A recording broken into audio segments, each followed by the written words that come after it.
you're going to be looking at really customizing your presentation to your different audiences, because you can give this same presentation to numerous audiences.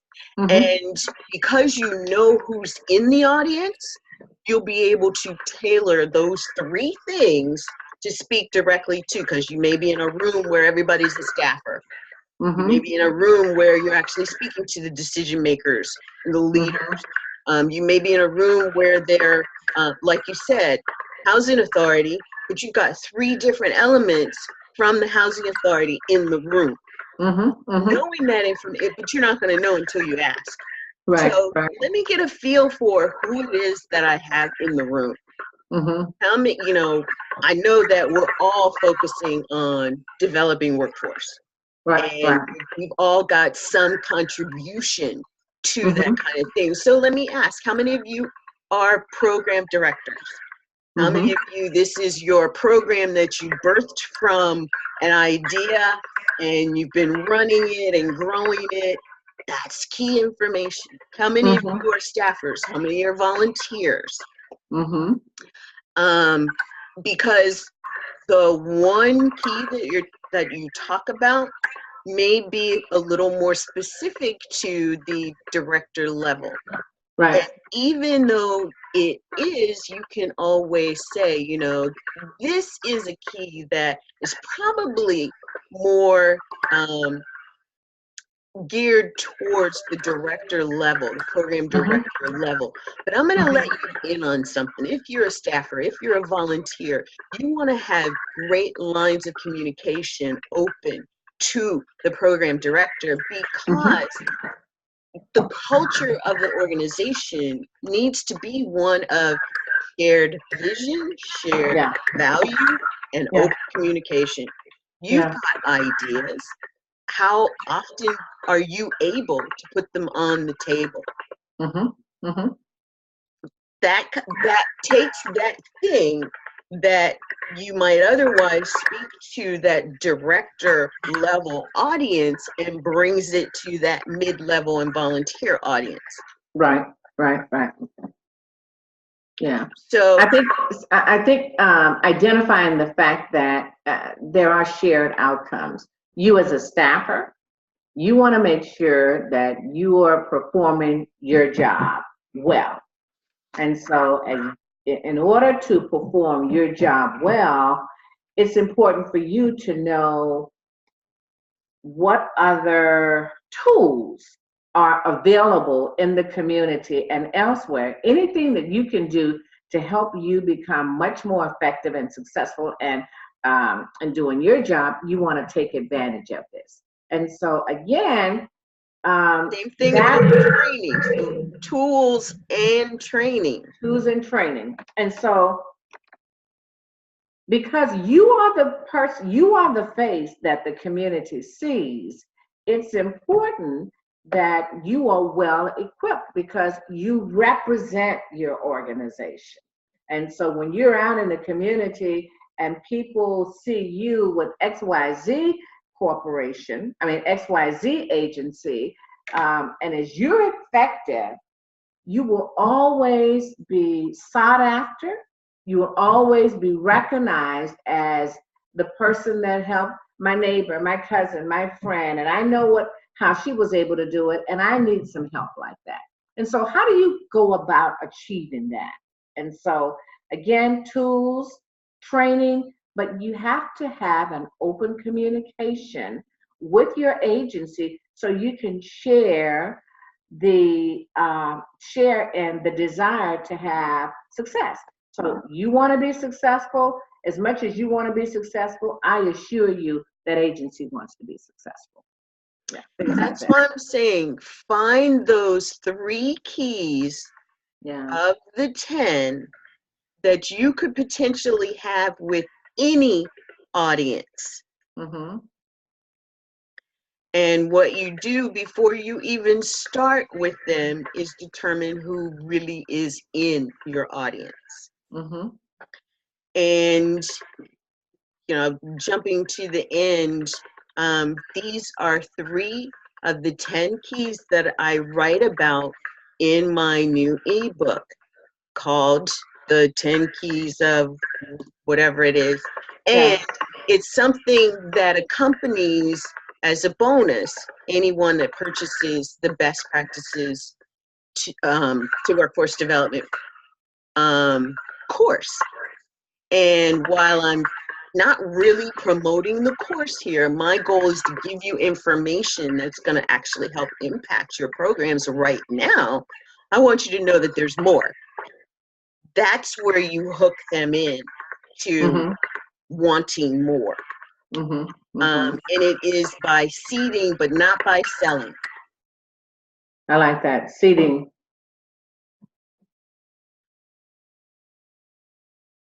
Okay. So would it help if we looked at the 10 topics and helped you select those 3? Because I think it's going to be really key. It's not going to be the first 3. Yeah. And you want to actually purposefully select those that one point is going to address all of the audience. One point is, well, all of them will address all of the audience, but I'm thinking one stop. One point is going to be specifically geared to the staffer. One point is going to be specifically geared to the director level. And one point is going to specifically be geared to the agency level. Agency director, staffer. And I'm saying agency level as I think about the housing authority. Yeah. Looking at the housing authority, what is, what would make them better in their workforce development? Because they have a different workforce development focus than any of the smaller groups. Theirs is a bigger, wider range because they've got the smaller groups under them. So it's the team leader that leads teams versus the team leader that leads individuals who are on their team. So you got the agency, you've got the program director, and then you got the staffer. One of each, because for any audience, you can tailor what it is that you say about that one thing to that particular audience once you know who's in the audience. And that also gets you the engagement that you want. Understanding, and I'm really grateful that One Stop is the place that you'll get to practice this, because this is part of what we're going to design into your script for getting interviewed on podcasts. Okay. So with seeding, we're not talking about the course. Correct. You're talking about the course is at the end where you say, I mentioned that there are 10 of these tips. I've given you 3. There are 7 more that I know would be of great value to you, and I'd love to share them with you. If you give me your business card, I will email you a copy of the book. The book is really just available to those who purchase the course, but there's so much great value in it, and I would love to share that with this group. Okay. And so then I think the thing that I've been thinking about is how much is the course, and then we direct them to the website.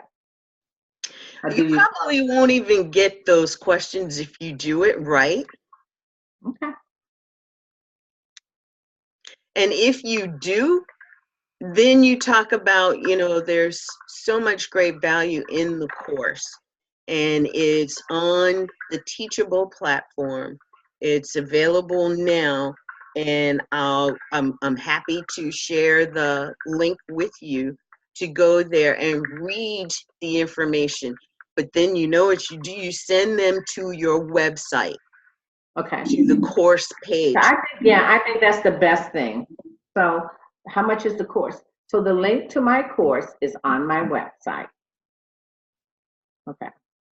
And many of the questions that you might get about it, like how long is it, and you know, that kind of stuff. It's like, you know, I actually answer some FAQs on the website about the course. I'd love to, you know, in the essence of time, you know, and you're not there to sell the course.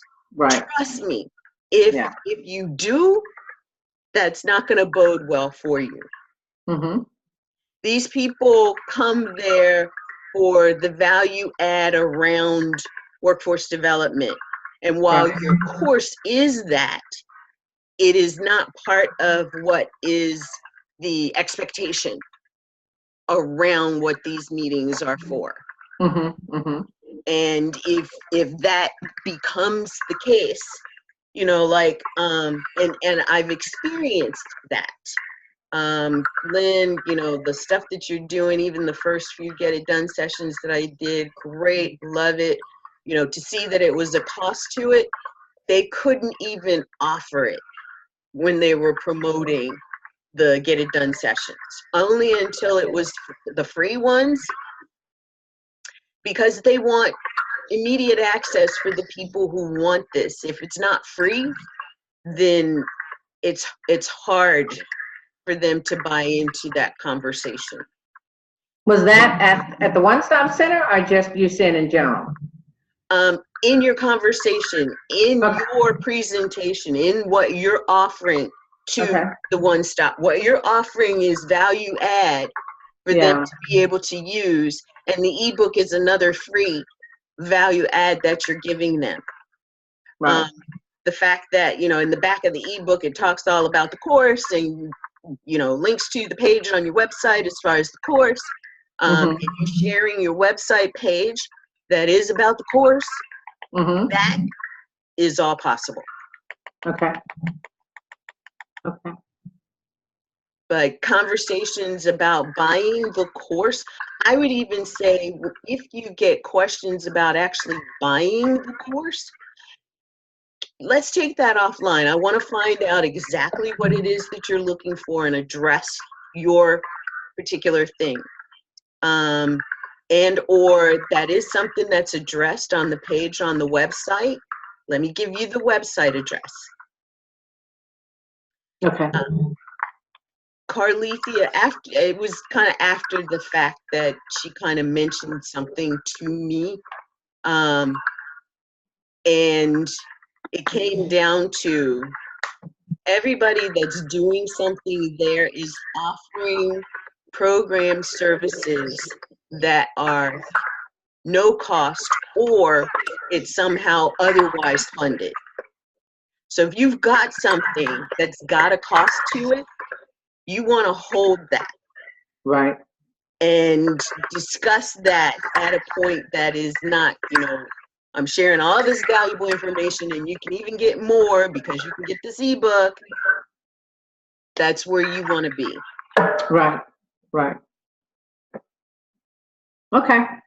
Okay, well, let's talk about the 10 keys. All right. Do you have them up? I can. Okay.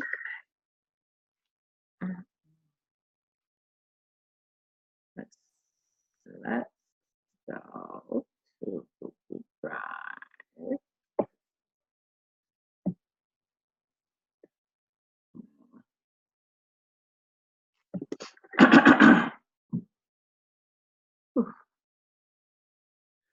And the other thing is, with you sharing the 10 keys ebook, and people know that it's typically something that if you purchase the course you would get, they know they're getting something special.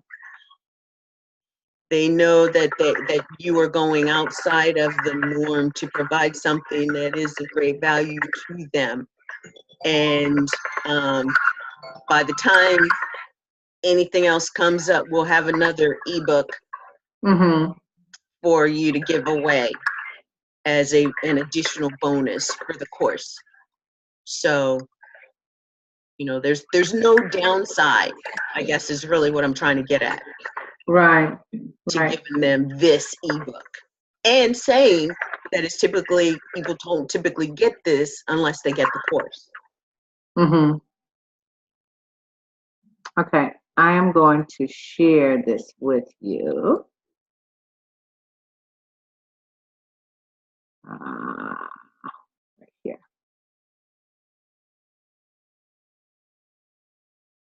Okay.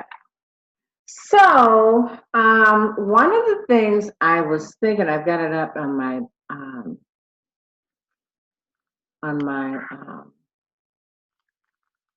so today I finished my my video that I'm going to put on Facebook and on number 1. So I don't want to do that one. Okay.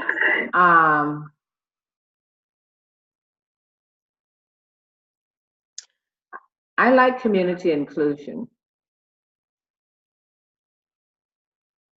So community inclusion is something that really directors and program managers and staffers should embrace, okay? That directive should really come from whoever is the director of the program. That should be enforced through staffers. So who are we saying? Directors, staffers, and volunteers. So I like the concept of being able to use that as one of the. I do too. Yeah. I do too. Okay, so we'll do number. Again, if your audience is like heavily staffers, yeah, then you may want to say something to them as far as, you know, make it a point to go out in the community and pass out flyers. Make it a point to travel to the local high schools, colleges, and universities. And because your program managers are not going to be the ones to do that. And, you know, if there's an opportunity for you as a staffer, let your manager know that, you know, if time is of the essence, you're willing to do it on your lunch hour. Right. I mean, you know, how do you get brownie points, but to do stuff outside of the box? Right.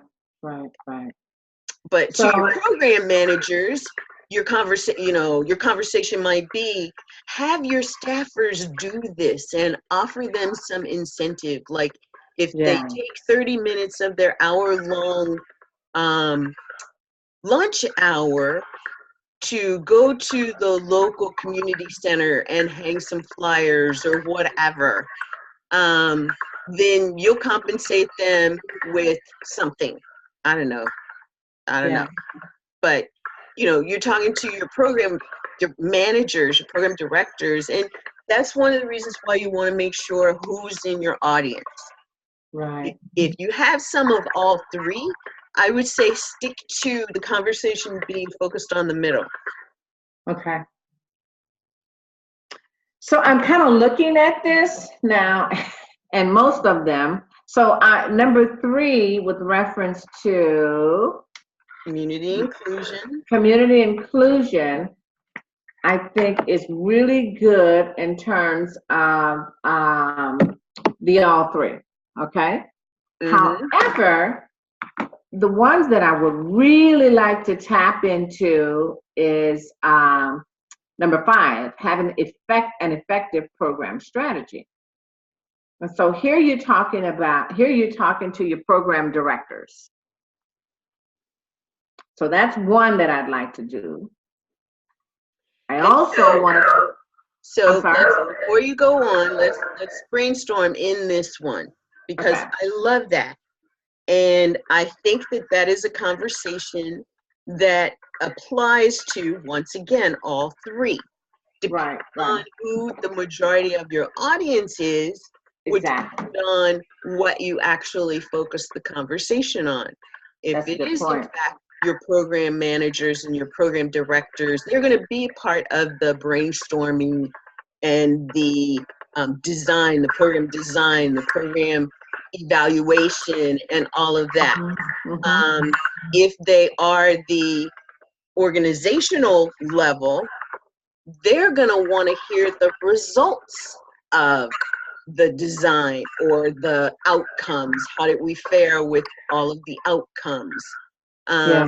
If it's your lower level staffers, and I don't mean to say that they're low level, but your lower level staffers and volunteers, they need to know what those strategies were.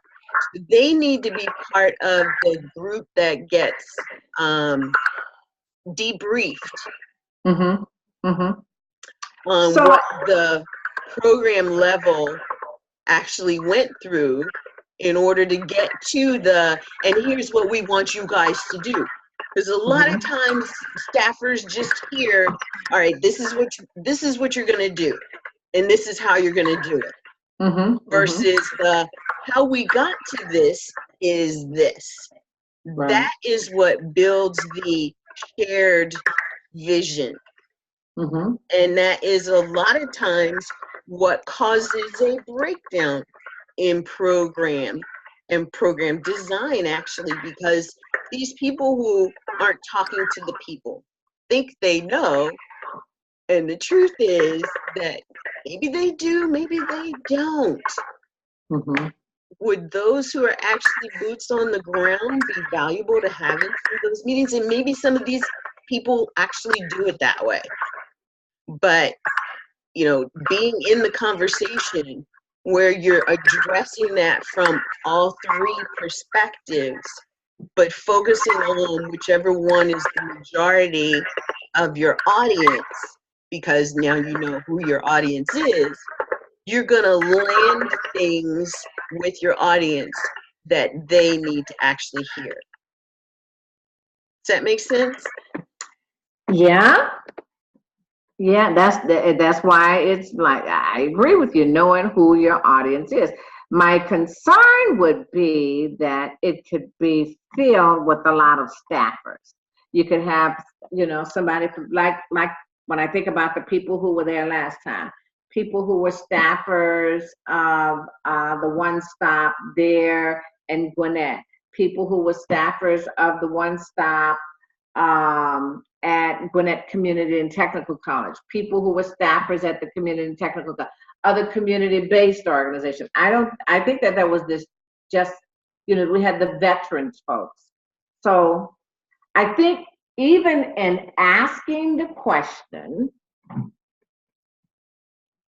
I still need to be prepared to make some changes in the midst of the fact that it may not be, you know, if I choose, like if I decided to choose number 5, and as I asked the question, you know, there's only one person there, or there aren't anyone there who is the decision makers. Because Carlitha is not a decision maker. Carlitha is a staffer. So what would it be that she would need to hear that would help her with respect to effective program strategy?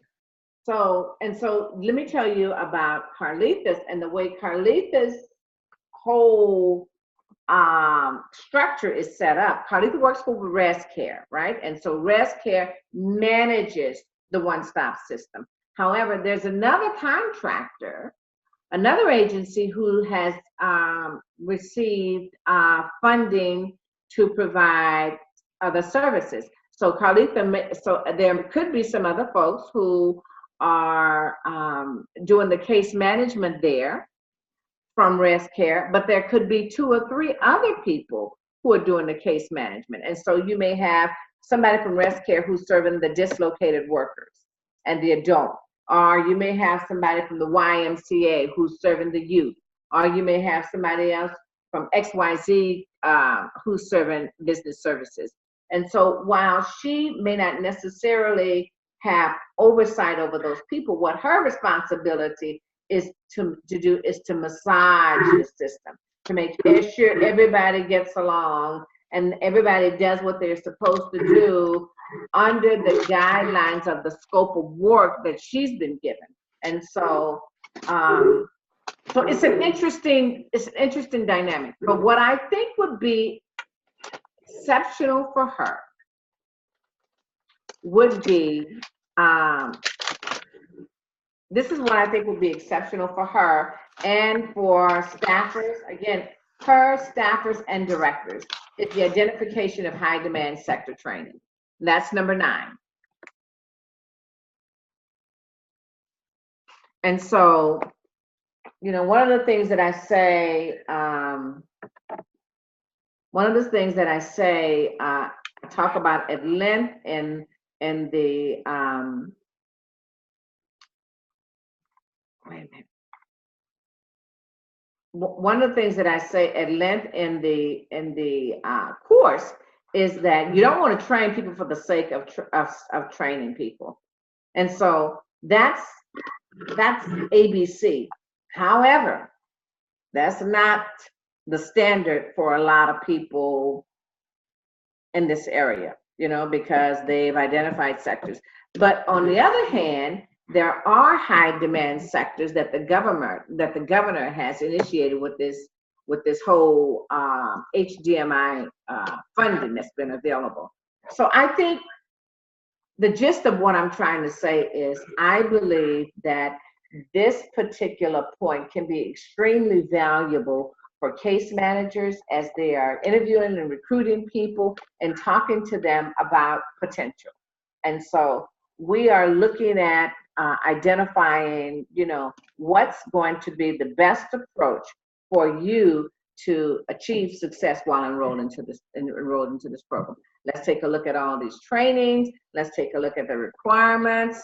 Let's take a look at matching your interests.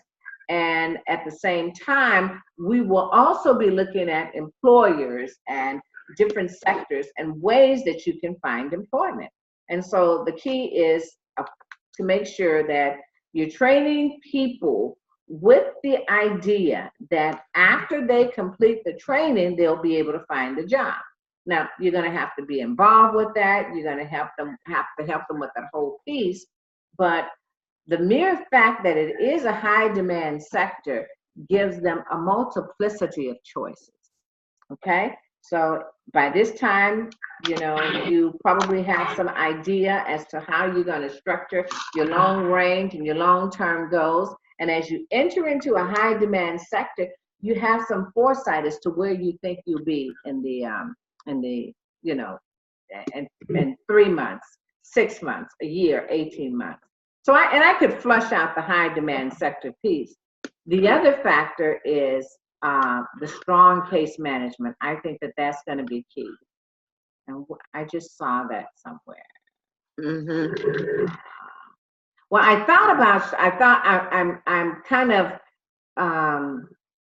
kind of torn.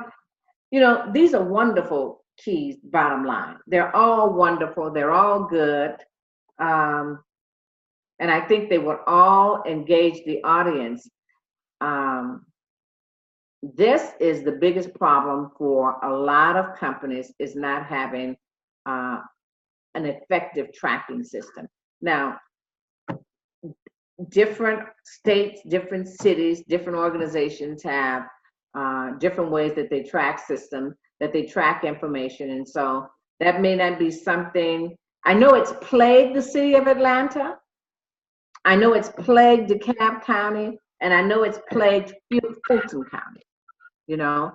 And so that could be, that is something I think that's good for all three again.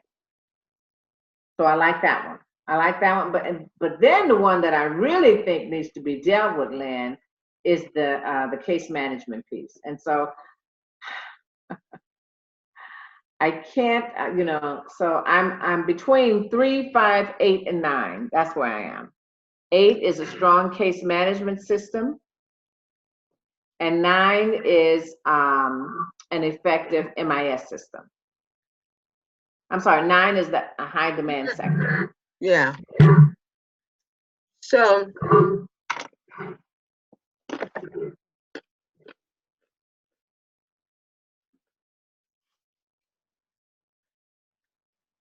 So 3, 5, yeah. Well, at any rate, I will flush these out.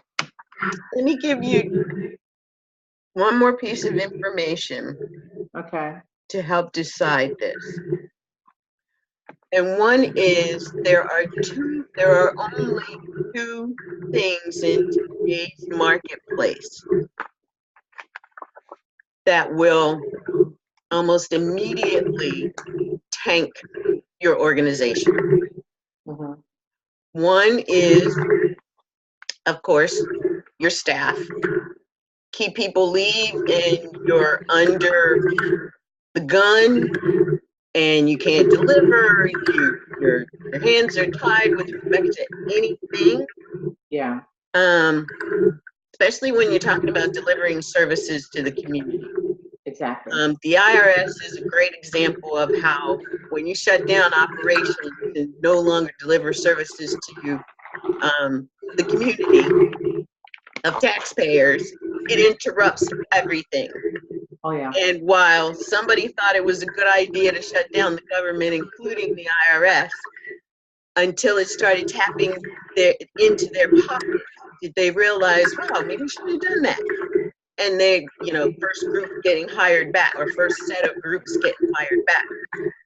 But that's one, your staff. So anything that addresses dealing with your staff is going to be something that you want to definitely do here. The other thing is, and it has been this for a long time, but it's going to become even more critical. And that is your management information systems, technology. Yes, yes. If your technology is weak or the people utilizing your technology is weak, Or your tracking is ineffective. Well, that's a quick, yeah. You've got a lost cause. I got your point. So we'll go with staffing. In today's work environment, it doesn't matter if you're a Fortune 100 company or Fortune 10,000 or the small mom and pop shop. If you don't have the people working it and you don't have technology, you are not going to survive. Right. And then I guess there is a third piece now that I think about it, and that's leadership. Yeah, that's why I had, what did I say? An effective strategy, leadership. Yeah. Yep, that would be leadership. Mm-hmm. And I think as far as your own staff,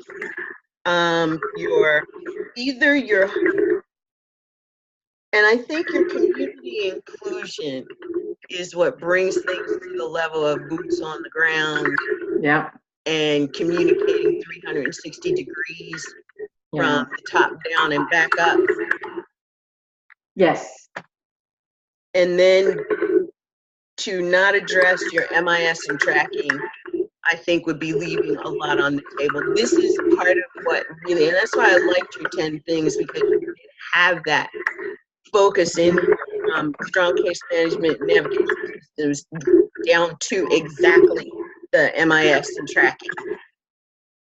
And I think that personally, your 3, 5, and 10 are your go-to things. And those are things that you can address any audience. Community inclusion, I like your list of partners. That's your high demand sector training. Where's the list of the different categories? That's clear identifying your what? So service population group. But that actually comes into play with community inclusion too. It does. It does. So 3 and 4 really could have gone together, but community inclusion is much broader, because it really focuses on leadership, strategic design, and knowing how to make connections with key entities that's going to feed into your program. So your colleges, all of your training entities, Your connections with local government, because everybody's in the room is not connected with local government. Your connections with business and industry. That's the crux of what you want to do. You know, your connections with economic development agencies, chambers of commerce. All of these are, you know, and your ability to have community-driven initiatives where you work so close with the community that you can eat, and I talk about this in the course, that you even consider having a community advisory board where you have representation of all the key people that are in the community. You want to have community leaders. You want to, you know, yes, you can have some a partnership with the law enforcement. You can have partnership certainly with the community and technical college. So community inclusion really is it's all inclusive. Yeah, it's a subtenet of having a community-driven program. Yeah. That's why I like that one. Okay. Okay, so we'll go with leadership, doing community inclusion, and we'll do with the staffing piece, particularly the case management folks, because that is what makes or break employment and training programs. And then the MIS tracking, that's the thing that will get you in trouble with your funder, get your name on TV. We'll put a big red dot on you when it comes to applying with federal funding, and we'll just, you know, tarnish your reputation, because what you're saying is that you don't have the ability, the knowledge, the understanding on how to deal with dollars, you know? Mm-hmm. And it's bigger than just dollars. Okay, so I will flush these out. I have to make sure that I stay within my, if I can do 3 minutes on each one. So write your bullet points out. Yeah. Yeah. Because you don't want to stray. Yeah. Because the other piece is, when you stray, you're pulling in some of the rest of these. Exactly. But you want them to want the rest of them. Exactly. And to want to get the ebook. Mm-hmm. You want them to, oh, this was something else that came to me. You want them to say, and you can put this out there, I'm happy to come and do this type of a presentation for your organizational leadership team. These best practices are not for just one type of organization. You're serving the community.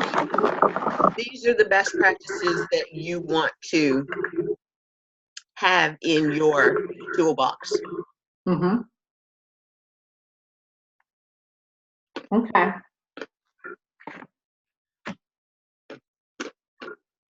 So because you didn't focus on selling the course and you seeded it instead, you've also seeded the opportunity to have you come and speak to their organization about some of this information. I'm happy to come and speak and, you know, leave you with, and this is such, I heard a multi-million-dollar coach say this one time, and I was like, okay, I got it. And ever since, I have used it, and it works. And part of it is, I guarantee that if I come and speak to your organizational leadership, you will walk away with at least one thing that you can take immediate action on to enhance your programming. Mm-hmm. I like that. And that is so, you know, I at first, my first thought around that was, gosh, is that going to be hard to do? It is going to be hard to do if you do not ask the right questions. Mm. Otherwise, you're guessing. Would you rather guess what their problem is or ask a series of questions that get them to tell you exactly who they are, what their vision is, what their mission is, where they are right now, where they want to be? You only get that information from asking those questions. Yeah. Yeah. I have spent I've done corporate level, and in a 2-hour discovery, actually a 2-hour presentation, I was presenting while feeding my question. And that was a presentation. There were some that I got called into to say, you know, can you help us? I don't know what I can help with. Sure, I can help you. I don't know what you need help with until I ask you the questions to get that information. And this mentor said, go into every meeting knowing you're the expert and not knowing anything about what their problem is, because the problem has a solution when you know the problem. Yeah. Yeah. So you want to spend your time asking the questions. It's the saw. You've heard the story of the saw, sharpening the saw? No. So this tree logger, somebody asked, you know, if it takes you a week to cut down this amount of forest, what do you spend most of your time on? Chopping the right side, chopping the left side, you know, knocking it over. What do you spend most of your time on? Tree logger said, I spend most of my time on sharpening my saw. Because it is in sharpening my saw that I then know, because I know where to cut, I know how to cut. But if I have a dull saw, actually the analogy being, if I don't know what your problems are, how can I use my saw to the best of its ability? So I need to sharpen my saw. What sharpens the saw for this type of thing is in asking those questions so that you have the information that is the sharpening of your saw. Yeah. I had an interesting thing yesterday. This woman I don't know just sent me this. She says, just sent me this thing, and she's the regional director of executive partnerships for the Predictive Index. And so I think the Predictive Index is some type of HR tool type organizations that help corporations understand or give some type of prediction on the best person for specific jobs. It's just an extension of talent specialists, which are just recruiters who just do a little bit more in-depth research to find and to answer to find the best staff for that, right? And so anyway, she sends me this question and she says, never heard of her. She's not even a LinkedIn friend. She's like, hi, Carolyn, I'm guessing you already have this covered. Recently, I've been speaking with folks in the management consultant space focused on improving employment strategies, and many have mentioned that they're doing well servicing their clients with coaching and one-on-one engagements, but they're, what they say, a one-on-one engagement, okay, doing well with servicing their clients in one-on-one engagement, but they're struggling to find ways that they can become more sticky with their clients and even start to create a more predictive recurring revenue stream.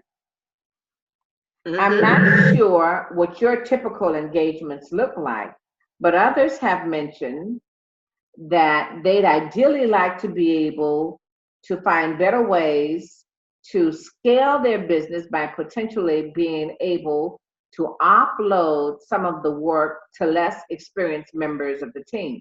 I don't assume this is something that that you're seeing as well. Look forward to your feedback. I thought that that was pretty interesting. I was like, first of all, I wanted to say, who are you?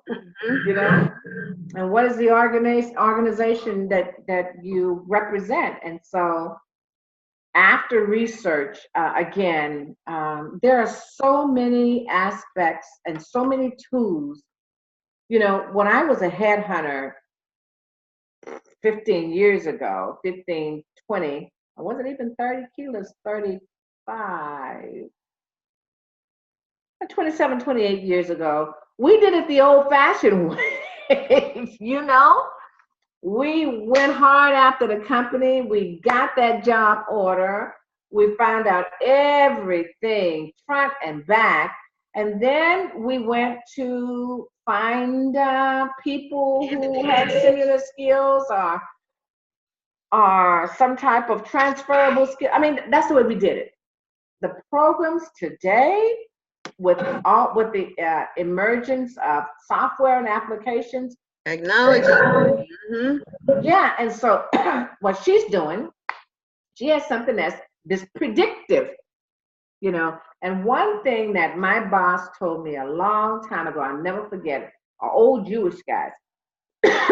He said, Carolyn, he said, we can have the right person according to the look, the body, the style, the language, you know, the experience. He said, there is no way we will ever. Are you there? Did I lose you? He I'm said, here. our issue is, he said, we can't, we can figure out how to sell the chemistry. He said, then we'd all be rich. And that's true. I mean, so you could use the apps. You know, one of the things that they mentioned as a problem with this whole skills gap thing is all of these job banks. And you know, when you apply for job banks, they ask about your skill level and your background, your resume, yada yada yada. Then they start asking you. Then they put in these additional skill sets that they think would be that would be an asset. And so what the computer does, it goes in and it randomly selects all of that. And so one of the things that they say is the biggest problem where companies aren't finding ideal people because they're relying too much on the computer.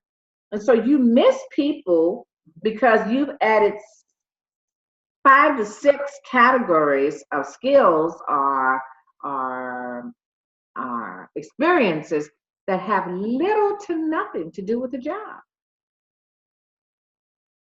You know, and so you're constantly turning over people and people have gotten smarter. So now they embellish and yeah, I got this. Yeah, I could do this. Yeah, I could do that. And so when then you get in there and the key pieces aren't there, then they drop it. So anyway, that's what she does. She does this predictive increase. But I thought it was interesting.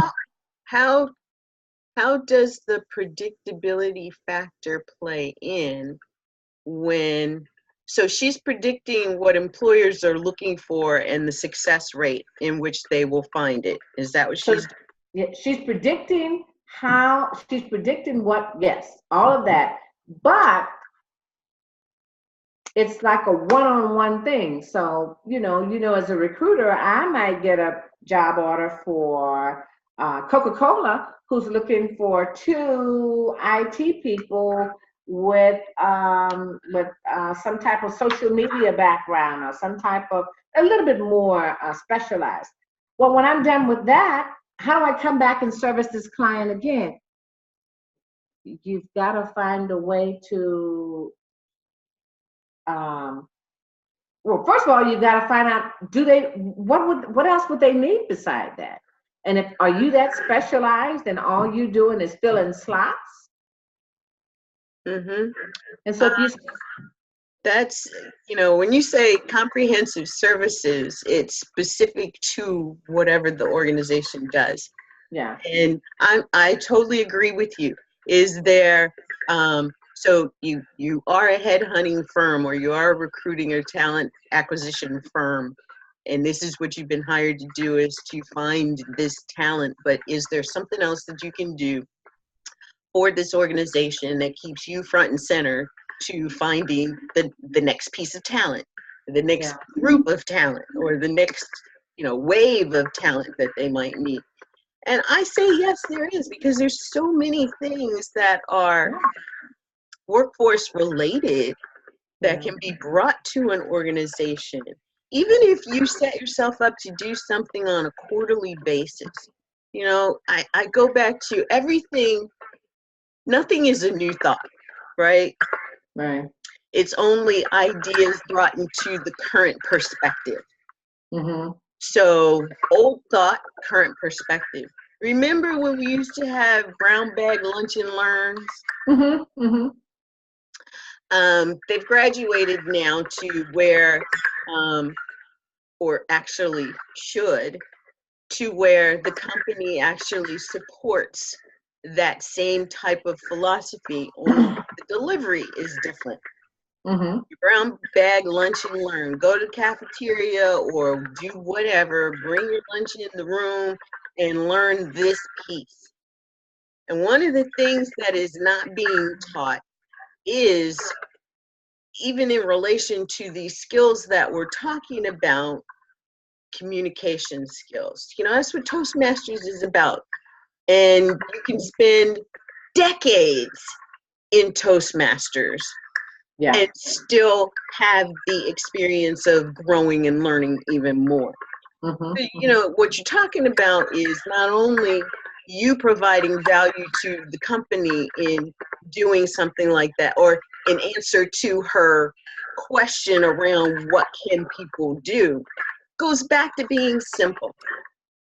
I'm going to find somebody to fill this position, but what do you think about me coming into your organization on a quarterly basis and offering a free lunch and learn on a topic that is something that every employee will see an advantage in their being there to learn about? Mm-hmm. Well, what is that topic? High-level communication. Yeah. I'll even go so far as to say, in this day and age, it's not just ergonomics, it's also physical health. What are you eating, right? And it doesn't mean that you, as a person who signs up to deliver, to provide these quarterly things, you have to do everything, because you can contract somebody to come in. Yep. You can broker it. So, you're talking to people, and this includes your organizations that you're talking to as well, and consulting with. The one thing that they might leave with, that one actionable thing, is do something for their staffers on a quarterly basis that's going to increase their effectiveness, improve their skill set, and make them feel more valuable in the workplace. What is that? A lunch and learn on communication skills, a lunch and learn on healthy eating, a lunch and learn on, you're a staffer, you're spending all of this time talking with people. What if we gave you a half a day twice a week to go out to some of these jobs and meet with some of the people that you've placed and find out how things are going? Meet with the HR directors and find out how things are going. That is the space where you mitigate potential problems, especially for people who are coming through this program sector. Yeah. You know what? I agree with you, but I will tell you, at that level, it's billable hours. And so so they don't quite understand the concept of seeding, because it's so outcome driven, So you know what I learned a bit ago as well is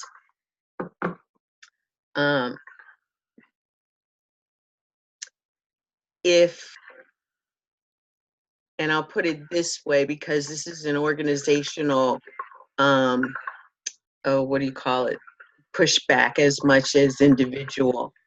it's not in the budget. Yeah.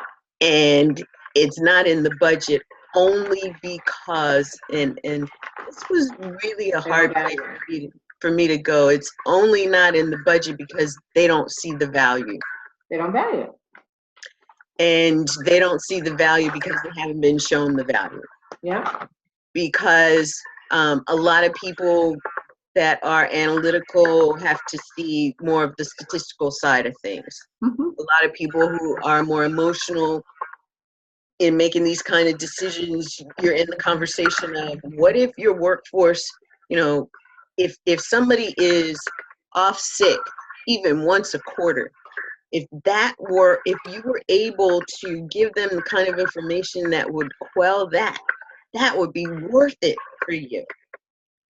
You know, it's that kind of stuff that we've lost, and I'll say we've lost touch in providing because people don't value their people. And those of us who are selling these kinds of services have to learn how to bring the conversation back to showing the value in delivering this. And while you say it's costing me now, it's going to cost you now, or it's going to cost you more later. Yeah. That's the that is the presentation that I did at a graduate course in was it Seattle University? Graduate course. Oh my gosh, I know it had to be a good 15 years ago. And we were talking about workforce development programs. And these were public policy folks, and you know, some of them MBAs, and you know, they were out to go out and grab the world. And as I talked about culture and people, Maslow's basic needs, you know. And so, in essence, what I said, you know, as you're finishing school and you're going to take on the world and make your six-figure salaries, and I just want you to think about this course, think about this presentation, because you may say it doesn't relate to me. I can't relate to it. As long as you breathe and move, you will interact with people. And as long as you interact with people, you will have experiences where people are constantly challenged in life. And as professionals and people who are successful, you might think, oh, I'm far removed for that. But you're going to pay for this. You can either pay it now or you can pay it later, because your tax dollars, somebody has to have the responsibility for human capital. You know, and as people fall on hard times, and as people need assistance, and as companies need workers, and as turnover happens, there's costs. Those are costs that are associated with that. So you're right. You pay for it now, you pay for it later, but you will pay for it. We'll pay more for it later. Yeah, yeah, you pay more for it. Cost value increases over time. Yeah. So okay, great. Then I will go with these, and I'll flesh those out and get my PowerPoint. So you're looking at 3, 8, and 10 now? Yeah, let me get back to it. Where was I?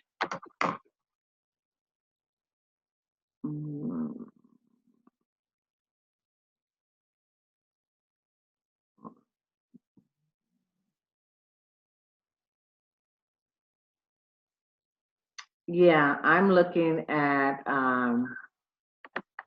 3, community inclusion. The staffing piece, that was number 8. It's a strong case management navigational system. I think they can identify with that. And then number 10, the robust, yeah. So I will flush those 3 out and go with that.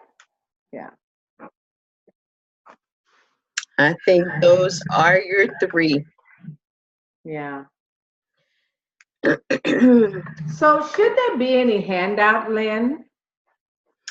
You definitely want to give them something that has NAC consultants on it, and it might just be your business card so Okay. that you can keep it simple, and they will have that. These people, I think, are pretty good with putting cards in their Rolodex. Okay. Because what is liable to happen for you is that they will think about you at a future point in time when something comes up. And when they get back to their office, they're going to look up the course information just because you seeded it. Yeah, yeah. So at no point are we given any information about the course as a Only handout. say, feel free to go to the webpage. Okay. There's a lot of information there. You can get to everything you need about the course. And if there's anything else that's not there, feel free to reach out to me. Send me an email. Okay. Okay. And you also want the, and by the way, I'd love to talk to anyone. I am beginning to do these types of presentations I was going to say all over the Bay Area, but we're not in the Bay Area. All over the Atlanta area and beyond, because I also do them virtually in Zoom conferences, and would be happy to talk to you or present to your group of your leadership group. Okay. Because that's where you're wanting to go. Right. This audience is all the staffers, but you want them to have enough and an opportunity to say, I heard this woman, she does, she's a workforce development expert. She's got a course, she's doing all this stuff, and she talks to groups like ours. Let's see if she can give us any insight to what it is that we can do. She does these free presentations, and every presentation that you go into, it's not about costing just yet. You're still on the front side of getting your name out there and everything, but everything is the opportunity to lead to a paid deal, consulting or the course. Okay. Okay, so that should be easy out. Like I said, I'll make sure that I put together a PowerPoint presentation, and then maybe, let's see, next Tuesday, which is the 11th, I think that her meeting is the second Wednesday, right? Yes. Okay. Yeah, next Tuesday, you want to rehearse? Yeah, maybe we can, yeah. Yeah, we can go over it, and we can go over it on next Tuesday and just make sure we have fine tuned, so to speak. Okay. Okay. Let me just put this.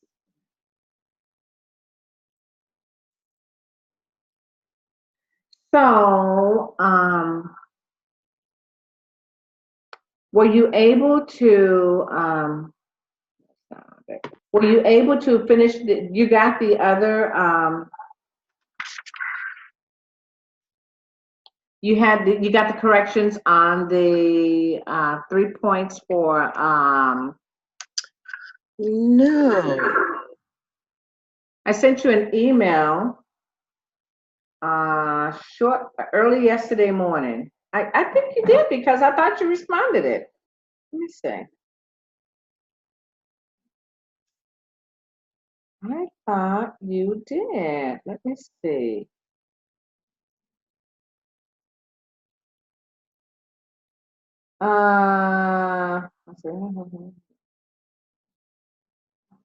I've edited your blog. Nice. We'll send for review. Okay, sorry. Okay, and I did send that to you. Okay, and that's the one, and I resent it Yeah, no, that's all. Oh, yes, I did. My bad, I did not see that.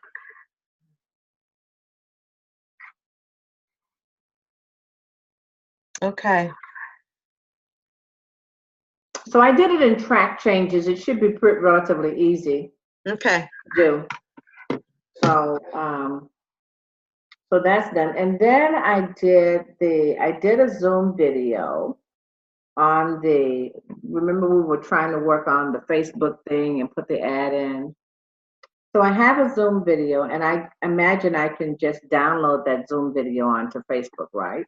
Yes. And It's then, actually uploading it to Facebook. okay, so I'm uploading up to Facebook. And will I be able also, let me go into Facebook, to put the picture there where we're talking about the So did you use it in your presentation when you recorded?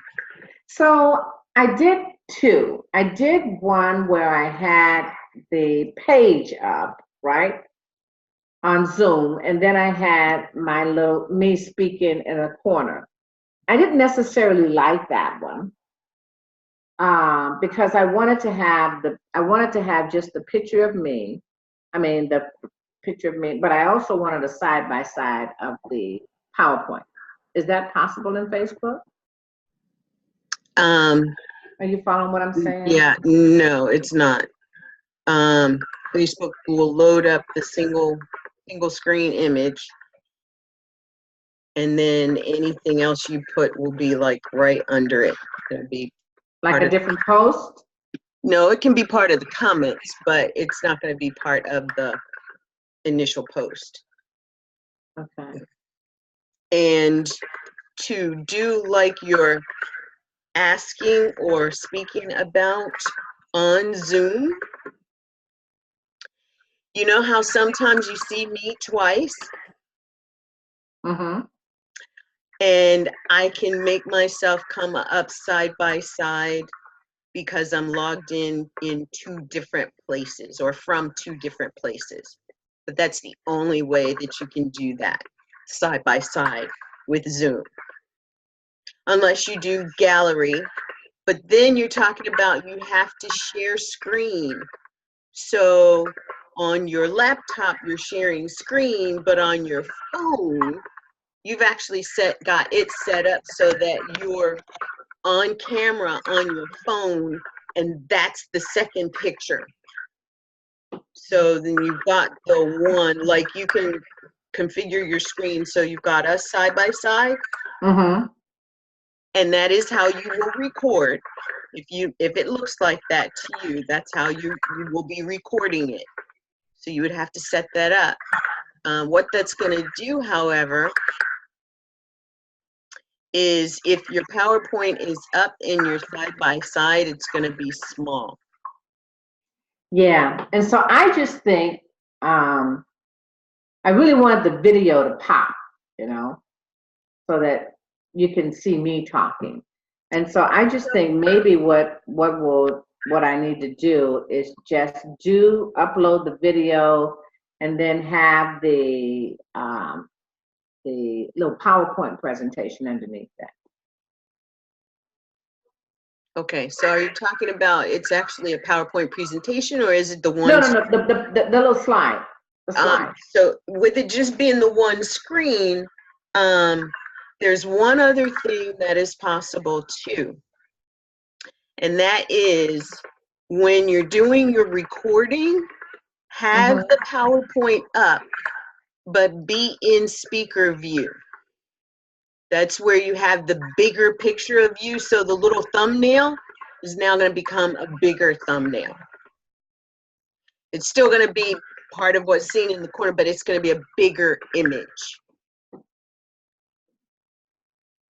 Because what's probably happening is that in that corner view, you're showing in gallery view versus being in speaker view. And in speaker view, you're always looking at the bigger picture showing up. So I guess what I'm just trying to figure out is, you know how when you go,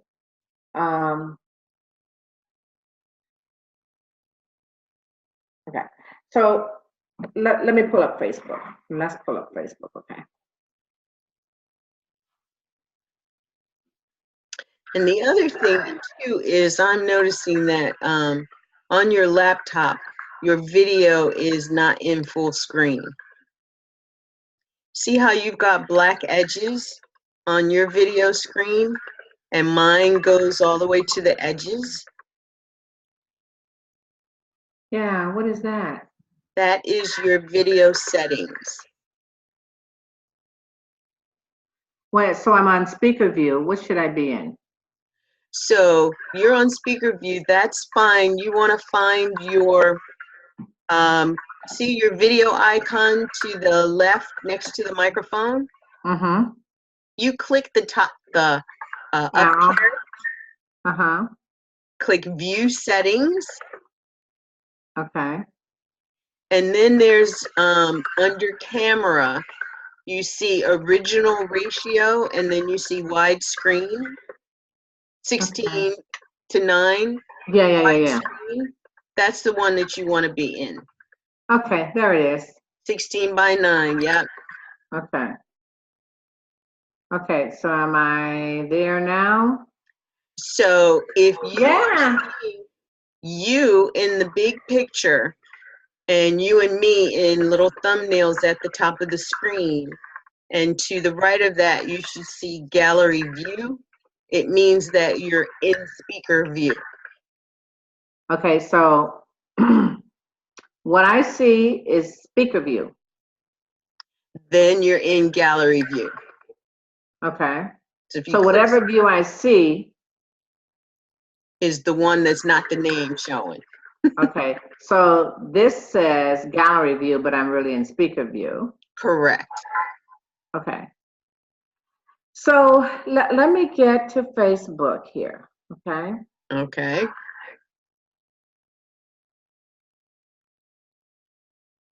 And let's do share.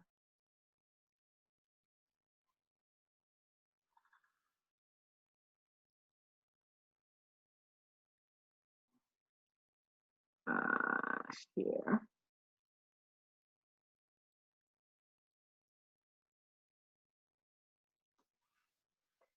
Okay. So what I was thinking is that I was thinking that up here where it says photo video, that we could upload the video. That's where you upload the video. Right. And is it possible to upload a photo next to it? Yes, but it's not going to be in the frame next to it. Okay. Unless you do see the 4 boxes there. Right here? Uh-huh. You could do a gallery view, and that's going to show them together. But when somebody clicks on the video, that's all that's going to be in the frame. Okay, so if we clicked on that, it would show the video and the I think so. Yeah. okay. And the only other thing you can do that I think solves that is to create a photo carousel. Photo carousel. And so But I don't think you can put a video in there. it doesn't say build a scrolling photo carousel with a link. Yeah. So let's try. Upload your video, upload your photo. And your photo's got to be the image of the PowerPoint versus, yeah, you got the image. Okay, let's so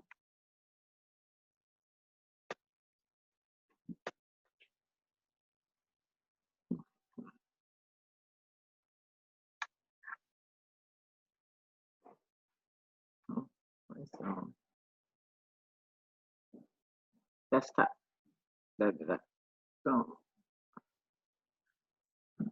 So the other thing too, I probably should get rid of all of these, huh? But the majority of those are. Oh, I know. I put it in. I'm sorry, I put it in something.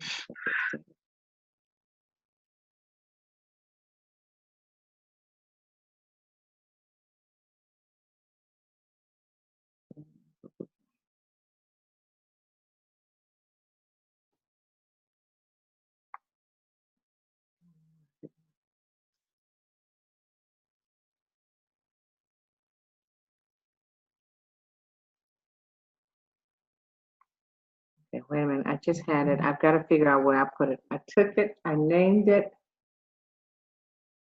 Oh, it's in Zoom now.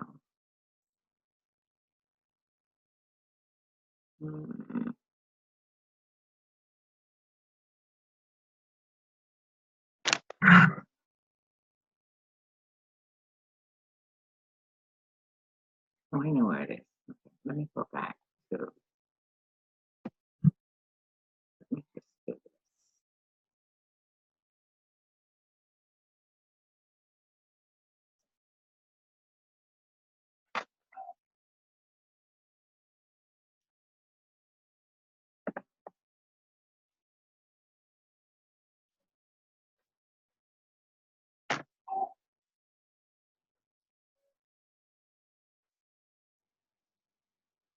It's not what I wanted to do, though. Okay, so that's not what I wanted to do. Let me.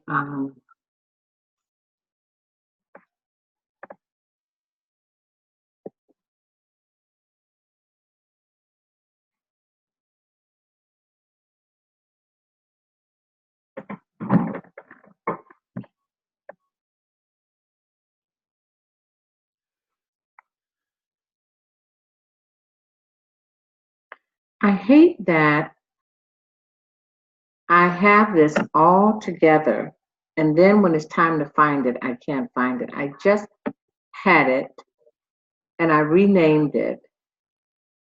But if I renamed it and I put it in my Google Drive, why the heck isn't it not showing? If I renamed it and put it in my Google Drive, would it be out of here? Would it be away? What you can always do is search. Search for one of the elements of the name where you think it might be. I end up doing that quite a bit. And that's how I find out something is not filed where it's supposed to be filed. Mm-hmm.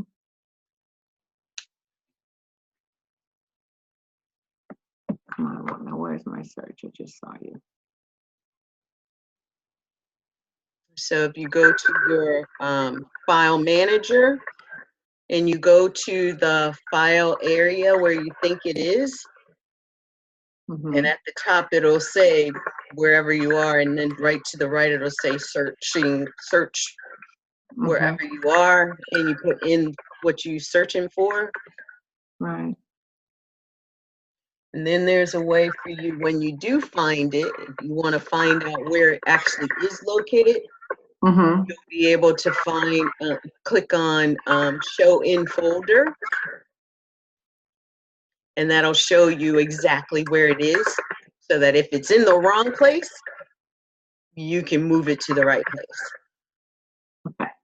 What did I name this? I named this healthy.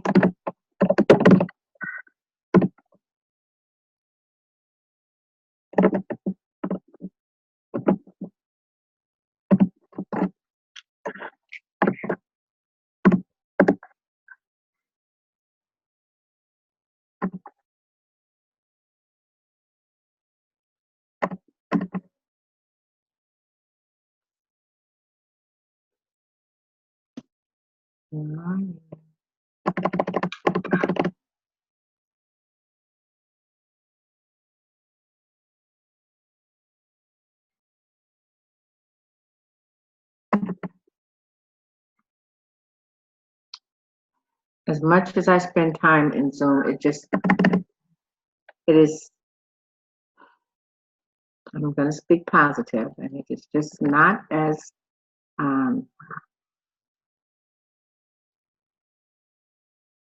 I don't like that it causes me. So right here, it says, okay, June 6th. Yeah, I'm still. There you go. Okay. I think this is it, but I don't like the fact. I don't like the fact that it's not named. I don't know what happened to the one that I named. Okay, let's go down here. Well, I'm still seeing Facebook. I'm not seeing what. Oh, I'm sorry. As my little grandson says, sorry. Let me get you in here.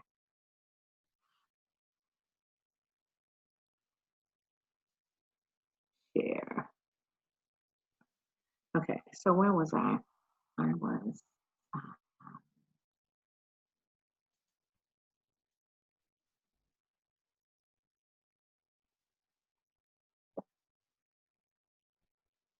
I wanted to show you the. Look at this. This where we were? No, that's not where we were. Okay, that's not what I wanted to share.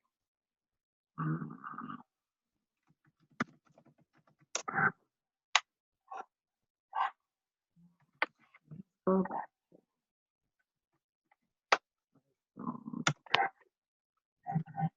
This is what I want to share. Okay. All right. So here.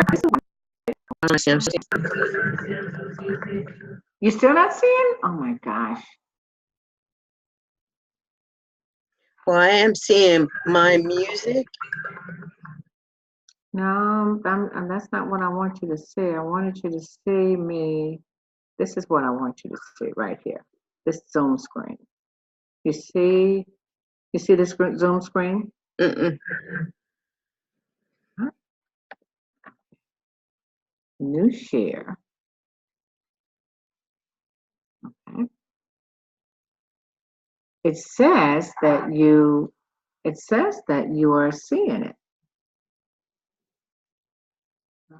The one that I want. Are you seeing? Do you see the Carolyn Bledsoe Zoom meeting? You see that? I'm seeing my music, and it's overlaid over top of the Facebook page. Okay, let me close some of this stuff out.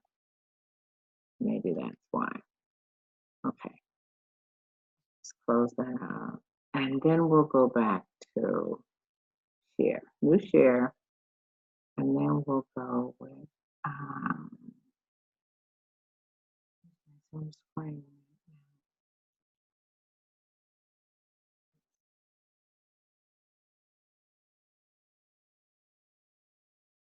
Let me get back on my screen, on my Zoom screen. Hold up.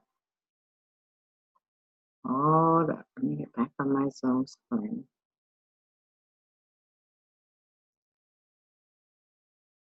Okay.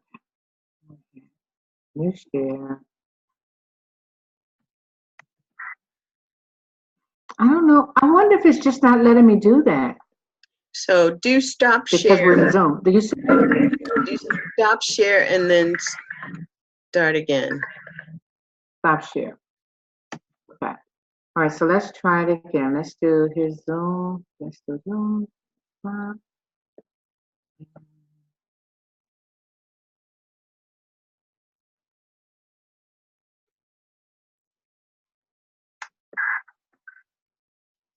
Share.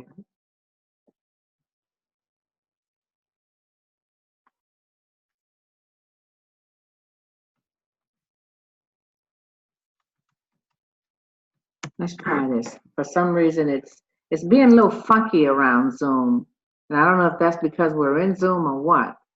But let's go with move this over. Okay, now I'm seeing your file manager. Yeah, yeah. I was trying to get to my, I was just trying to start over again so I can get into Zoom here. And that's not what I want to do. What I want to do, so I don't want you in that one. So what I wanted to do, screen sharing has stopped as the share screen is closed. Okay. What I'm trying to get you into is in my Zoom. So you see us now, right? Mm-hmm. And so what I want to do is get you into this screen. And I don't know how to do that because it doesn't, even when I am trying to I don't even see the it doesn't, the bar, that allows me to share. So click share screen, and then I can't get share screen. Are you on full screen? No, you still should be able to share screen. Yeah, I don't know so I'm going to hit share screen. And when I hit share screen and I try to go to the Zoom, it won't So you come can't up. share screen with Zoom because you're already on Zoom. If you do anything, you'll share your desktop, which is the screen at the top left-hand corner. When you click share screen, you got a screen, whiteboard, something else. I have the screen. That's the one. That's your desktop. That will be me seeing what you're seeing. Okay. Oops. Yeah. For some reason, it's not allowing me to do that. That was my fault. Try again. Okay.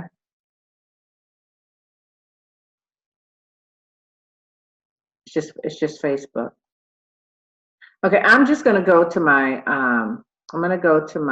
here's desktop. Okay, you're sharing your desktop now. Okay. Because I'm following you. It left Facebook, and now you're in your file manager. Mm-hmm. Clicked on Zoom. Mm-hmm. But where is my today's meeting? That's the thing that's not there. Okay, let me see. That's today. Huh? Got 3 of those files on the top left-hand corner, 6.5.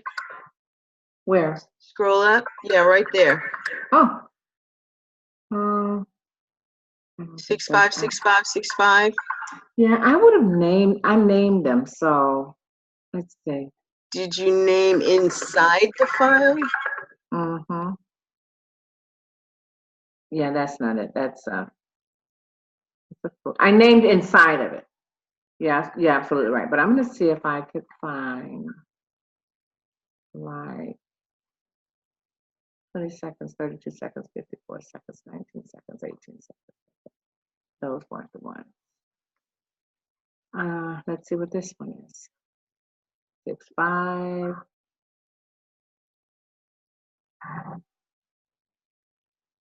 Yep, same thing. It's only, yeah. I was going to say, one of the ways that you can check too is seeing how many seconds the video. Yeah, that's what I was looking at. That's exactly what I was looking at.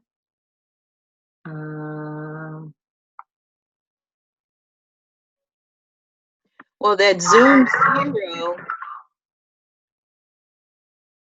right there, that Zoom 0, that's 85, almost 86 kilobytes. That's a couple of minutes. What's that one? That's probably it. No, that's not it. Okay, that's 21 minutes. That's 21 minutes? That's what it said. Wow. That's MP3. I don't know what that is. Okay, so it's not that file. So check the 1726 file. 172. On the left. Mm-hmm. Yeah.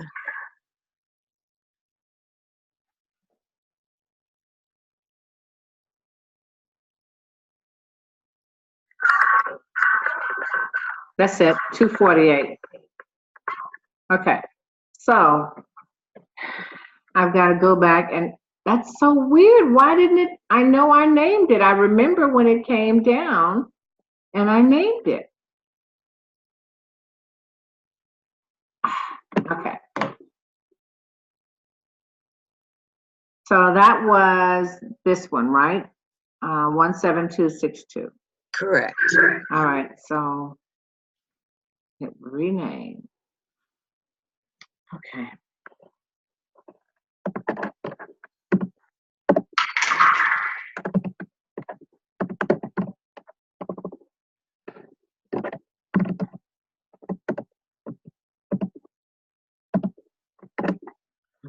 Let's hit it. Okay. So now we got it, right? So let's go back to Facebook. Okay. We'll hit a new share so you can get that. Okay. You see me? Mm-hmm. Okay. And then we'll hit upload video.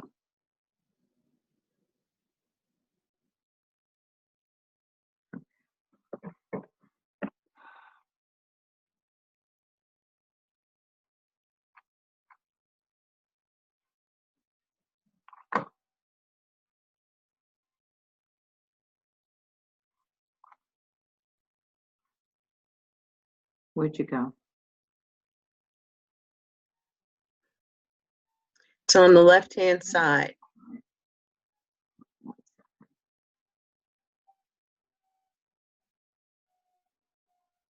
Let me just move some of this out the way.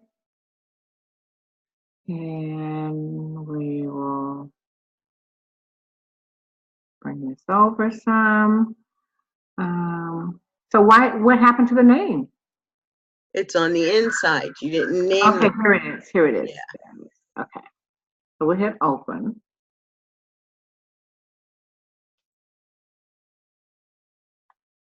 Okay. So what's up here? Now you can add polls to that. Okay, we'll just take that out.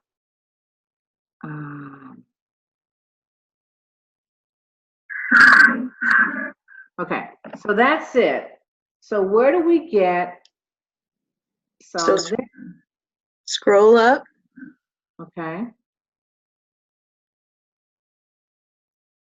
So you got a second scroll bar all the way to the right. You need to scroll that one up as well.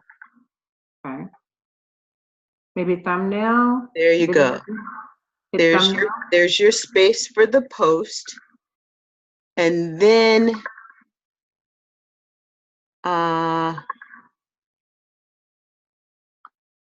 so we got thumbnail, subtitles and captions, tracking. So if we put the thumbnail, the thumbnail will be small and they'd have to click on it? Mm-hmm.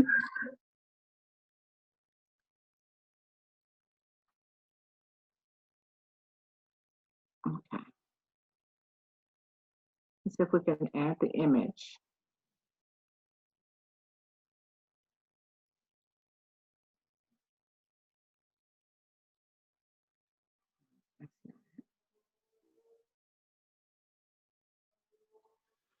No, that's not the blog article.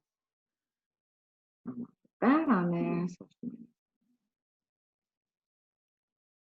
course.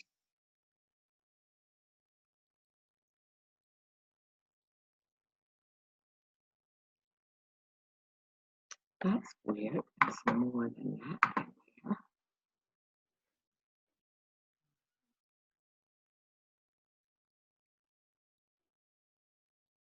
Okay, having a healthy workforce development program.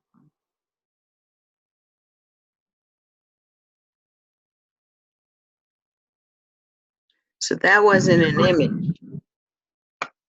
That wasn't? Okay. All right. So, Yeah, that's why it's black. You want to do change image. Yeah. okay. Having a healthy workforce development program. That was it. That's a PowerPoint. It's not an image. It can't do a PD. It can't do a Okay, PPT file. Okay. All right.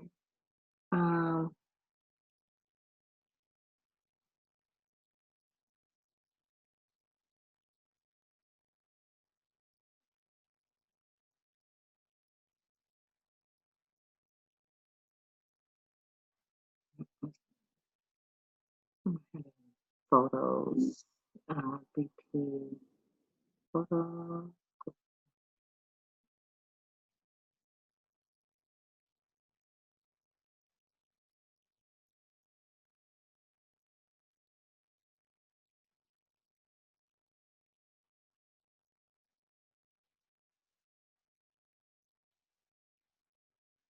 Okay.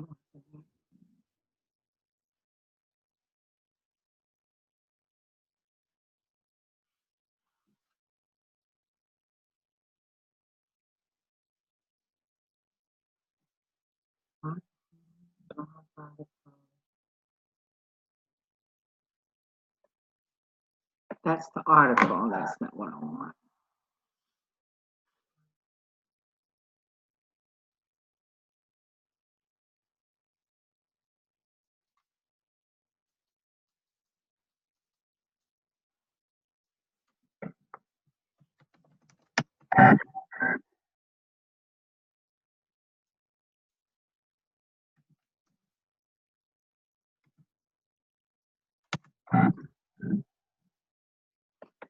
Okay. It wasn't the script. And these are PowerPoint presentations. So they won't go in there. No, they won't go in where a photo is supposed to go.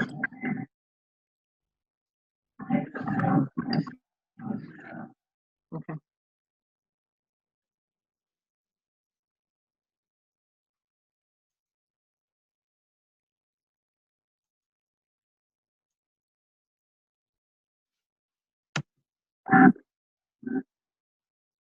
I know I put it in here.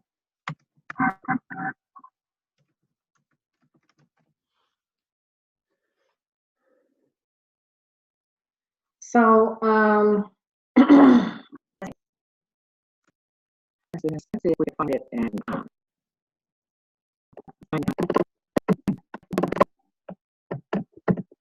I'm going to find it where you sent it to me. And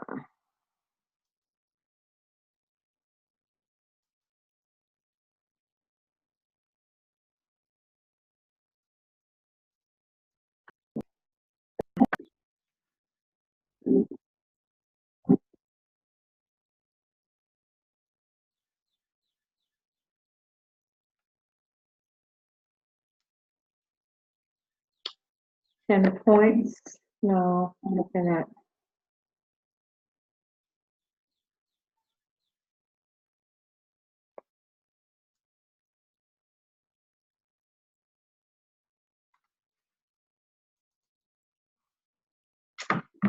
Yeah, so I'm even looking at the one.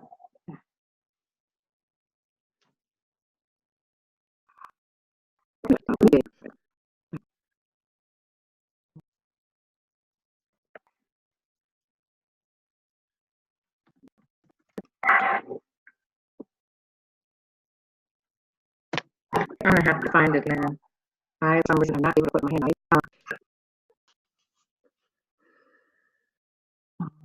Yeah, this actually speaks to your filing system, right? It does, and for some reason, the only thing. Why do I have it?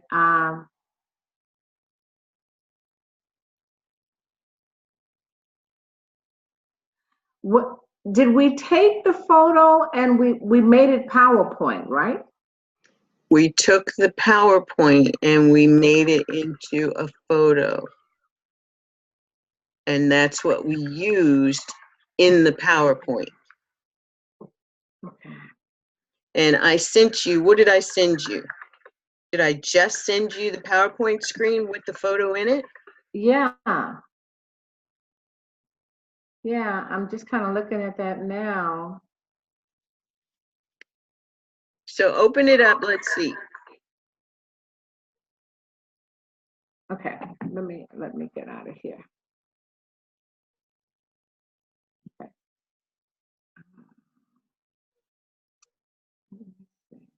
Yeah, go back to unclick thumbnail. Okay. Let's see. Auto generate image. How do you do that? Let me see. Yeah,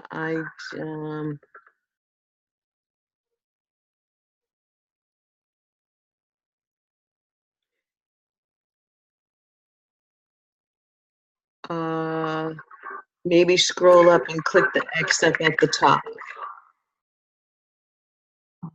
Top right-hand corner. Top right-hand corner. On the right-hand side of that video, there's a little X. You should want to exit without saving. Okay. Okay. Now you can find what you need and then try it again. Okay. Let's go. Let me get. Yeah. I'm sorry. Go to the PowerPoint, and I'll show you how to save an image out of a PowerPoint. Okay, I'll get the PowerPoint. Let me get the PowerPoint.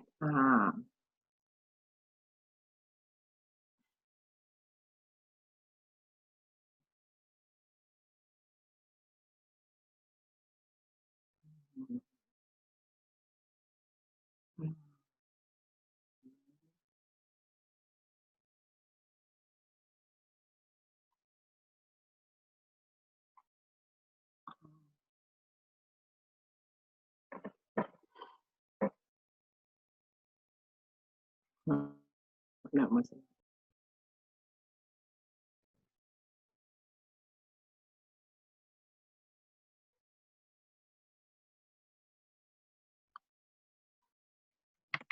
So that's the PowerPoint. Okay, for some reason. Are you seeing it? Nope. So minimize Facebook. Huh? Minimize Facebook. Okay, hold up. I'm gonna put the share. Can you see it now? Okay. Yes. All right. So you see that picture on the right? Do a right click on that picture. The right? Okay. And hit copy? Nope. Save as picture. Okay. But you wanted that whole thing behind you, right? I want like, having a healthy workforce develop. Yeah, I want all of that. Is that just only saving the picture? Yeah, that's just saving that one picture. Yeah, because we gotta have the bit.ly. You know, we need the little side over here, the little bit.ly. Where it has my name. Yeah. Seeing that reminded me of that. That's why I asked. So do you have a screenshot tool? A screenshot tool. Oh, I guess on my iPad, and you know what? I think I have one on my iPad. Yeah. Let's do that.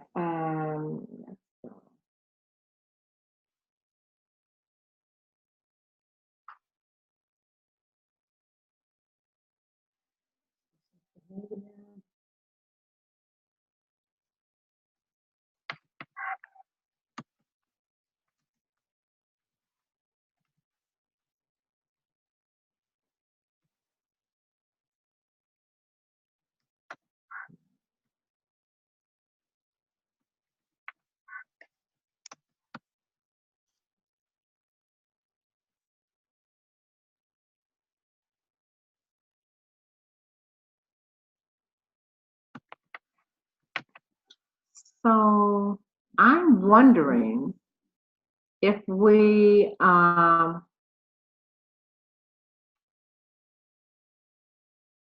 to share this photo,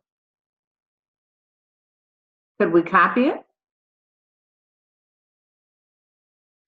Well, you would only have the one photo because the other piece is not a part of it yet. Oh, okay. So the photo, I mean, so this slide, but this is not all inclusive in the slide?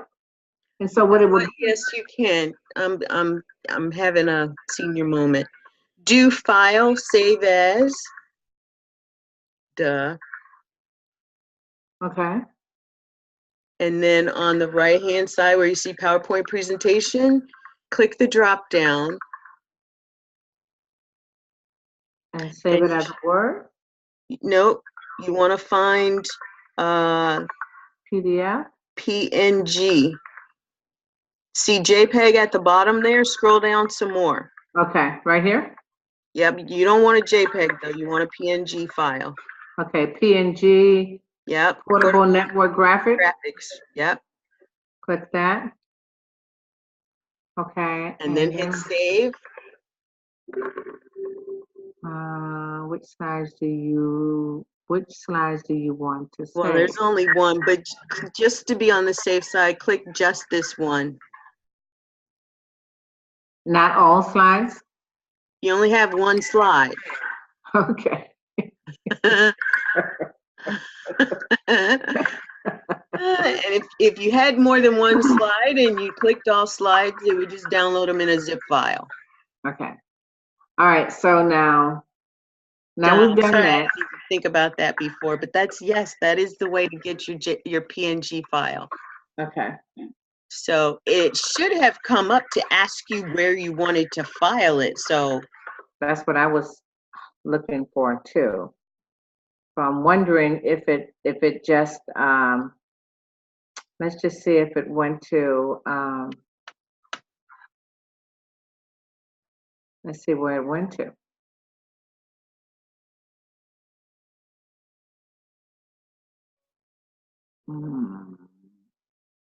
you have to come out and go back to your file manager. So close out? Or at least minimize. Okay. Okay. So I thought I was in my file manager. It doesn't Did you click minimize? I'm still seeing the PowerPoint. Hold up, I got it. Let me hit new share.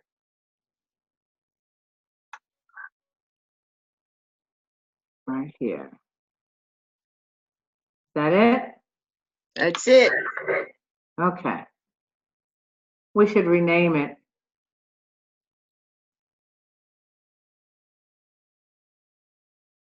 Yes. And you do that by, on the right-hand side, the three dots. Mm-hmm. Save as. Because right now it's saved as a file in your temporary file folder. Okay. So you want to put it in your workforce development presentations folder. Mm-hmm.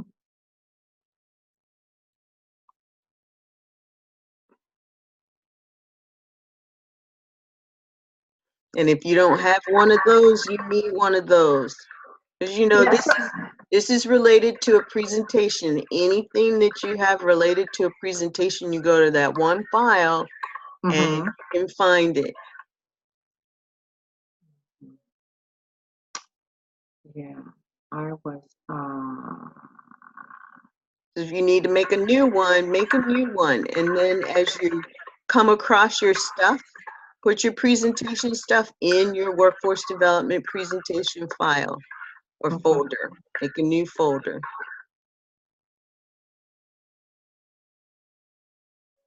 What are you looking for?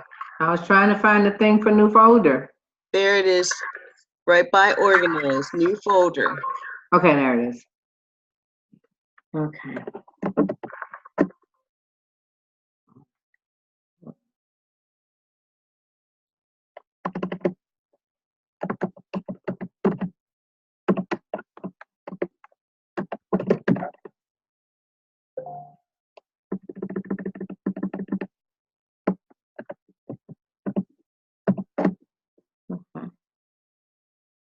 We'll hit save.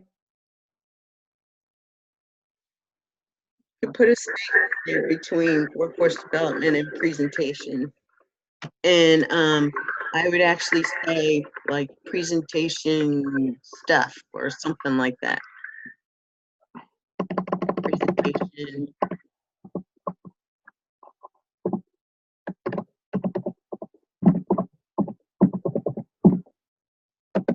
Good stuff.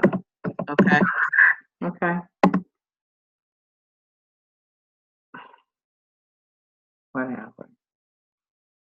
And then as you build presentations that are actual specific names, then you can make a name for that one, call it WFD presentation dash whatever it is. That way you also know that all of your presentation stuff is either in the stuff file or in this presentation file or in that presentation file because it's related to that particular presentation. Yeah, so hold up one second. I'm just trying to see what happened to it because I thought I know I just saved it.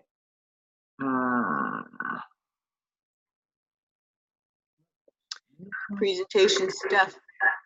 Oh, it didn't get in that folder. Yeah. That's what I was trying to see. I just have to go back and. It's in a temporary file folder, so you're not going to readily find it. It might be down here.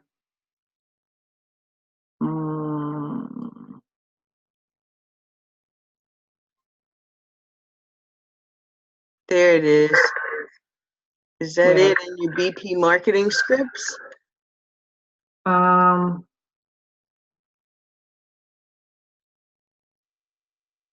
Yeah.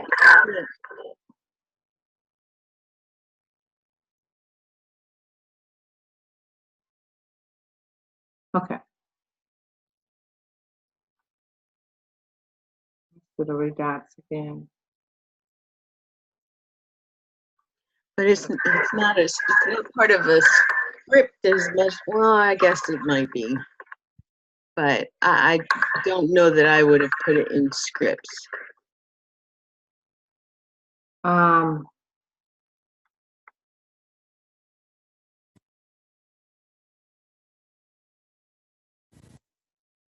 What are you looking for? I just wanted to save it and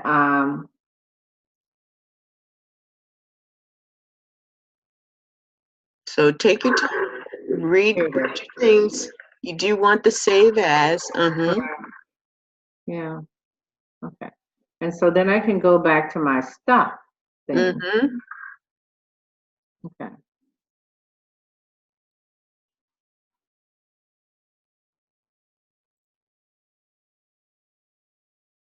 I went too far. At the top. Open. And then we can save it, right? Save and a copy. Thank you, Jesus. Okay. Well, okay. I'm learning social media. Now you can go to Facebook and upload your video and then upload your image. Okay. Let's go to Facebook.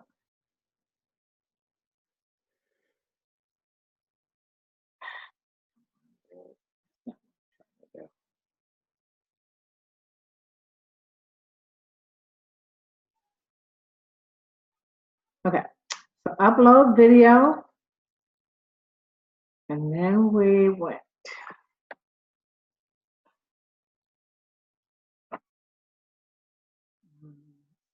Video.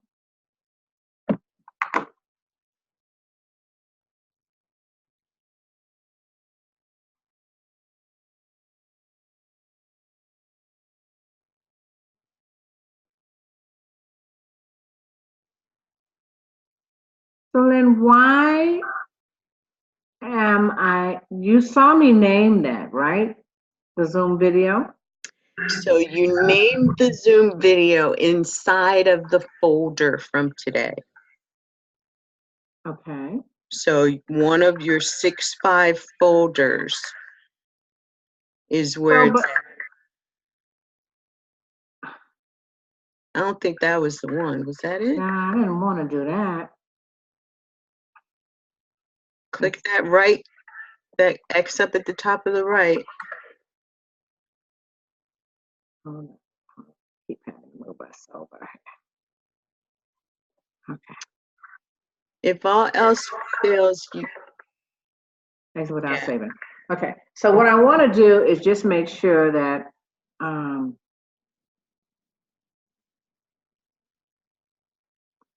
right, let me just stop that. And I just want to make sure that I have the video, you know? Mm-hmm. And that's on my okay. So if we're doing the Zoom video and you said I named it inside of a thing. So how do I name it outside of it? You click on the folder and rename the folder. Okay. So see your 625, the one that's numbered 172636. Okay. So you can click on that, and instead of saying Carolyn Bledsoe Zoom meeting, you can make it say whatever this needs to say. Is it 726? So which one are you talking about? Yep, that 172636. Okay. Okay, so if I right click on that, then I can rename that. Yes. Where's that option? Restore, Google. You know, yeah, it should be there, but do I don't know where that's saved. So copy that folder and paste it to where it should go in the first place. Paste it to. Yeah, because all your Zoom stuff is on your desktop. This is not part of your Zoom stuff on your desktop. So if that's where you want it to go, see where it says this PC desktop Zoom?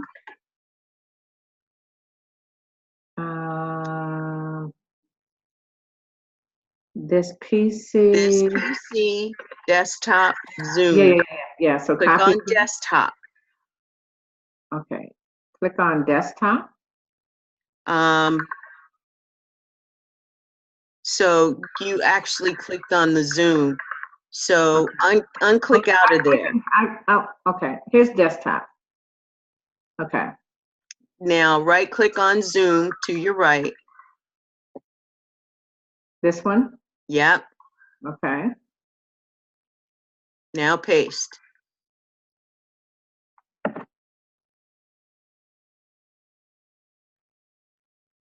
Okay. So I should be able to find it, right? Yep. Now scroll down. There's your 6-5. Okay. So again, renaming it. Right? Yes. Now you should be able to right click and hit rename.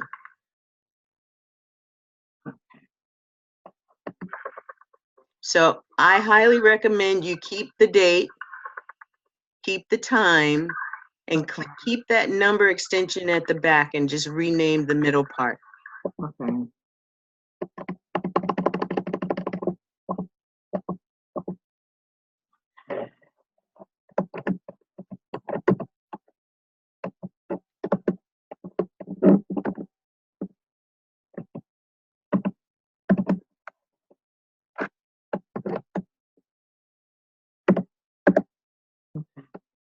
So that's part one. And just to make sure. Okay. All right. So we got that. It's named. All right. So your video should be inside of there. Right. And it's already named. So you should be able to go to Facebook. Okay.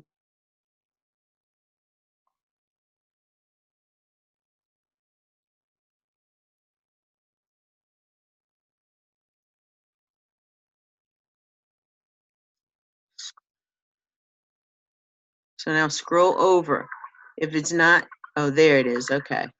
And then hit open. So it didn't come. Okay. And there you go. Click on your part 1 healthy. Oh, so I had to click on it and then in it? Yes. As one was the folder and the file, the video file was inside the folder. Right? Okay. Yeah. So let me just make sure. Okay, that's it. All right.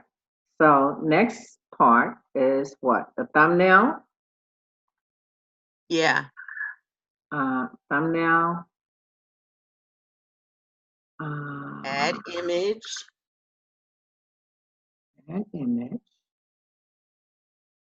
And now And you know your image is inside of your presentation stuff file. right.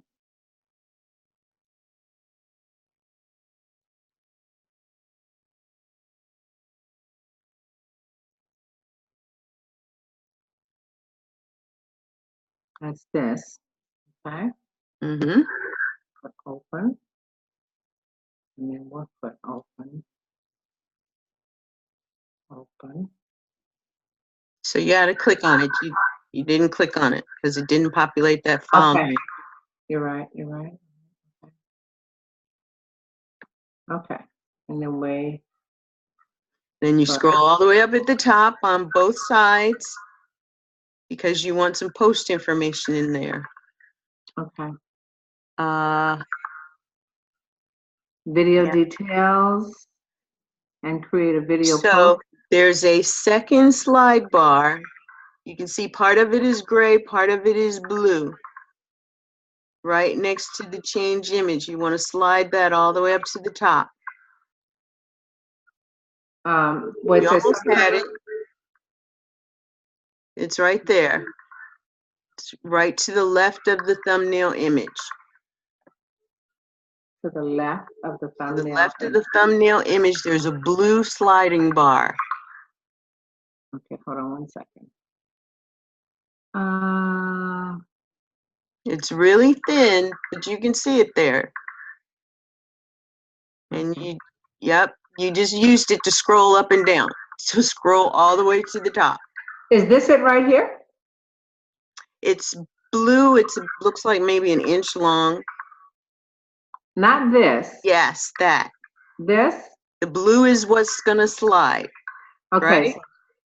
Yeah, but it's not moving. Uh-oh. Okay. Well, go up to the top and click Add Video and see if that's the piece that needs to happen. So it doesn't give me. That's not happening either. Scroll down. We're missing something here.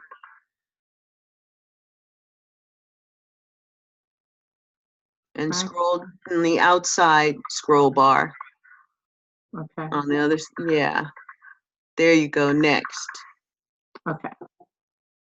Hit next.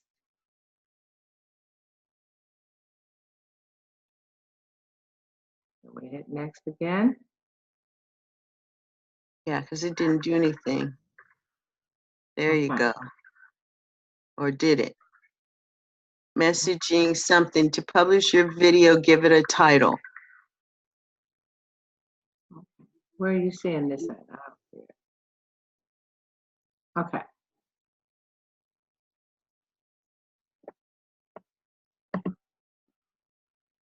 To publish your video, give it a title. Okay. See, it's up there in the red. Oh, okay.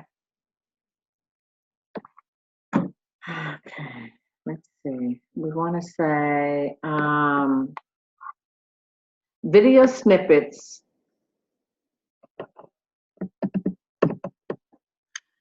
There was a title to this one, or was there a title to this one? Well, so it's 10 keys to a healthy workforce development program. And so these are video snippets. But video snippets doesn't say anything. Okay. You got to give it some context. Okay.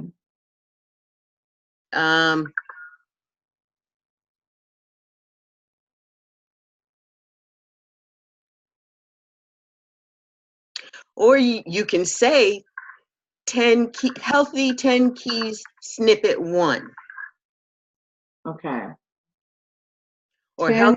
healthy WFD snippet 1. Well, healthy workforce development program snippet 1. Yeah. Is that too much? Okay. Yeah, and you want to do WFD. Healthy. And then we'll do the acronym.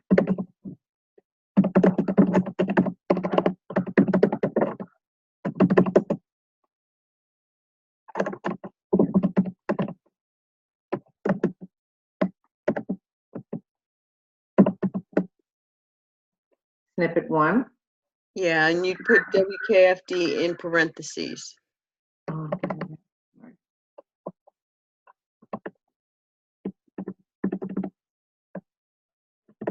And you don't need the comma. Okay.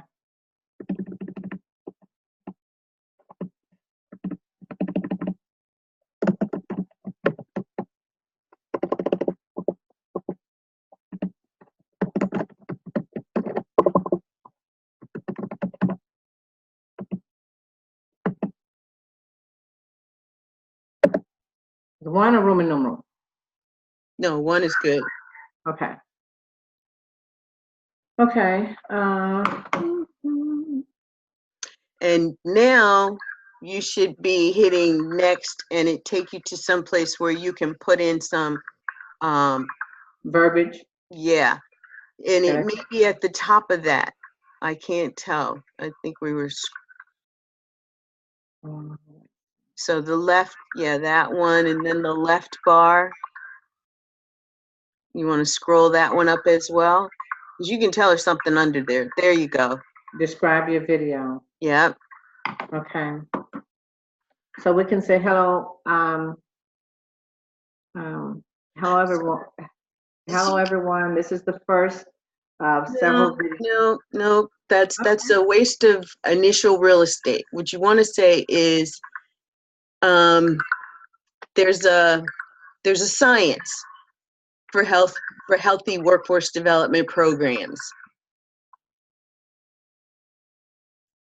This tells you about some of that science. And the science, of course, is best practices. But you want to, instead of using this real estate to give fluff or no value, you want to tell people exactly what it is that you're leading them to. And in the title, you say a healthy workforce development program, but you want people to know that healthy workforces are built from something. So what does this video tell people?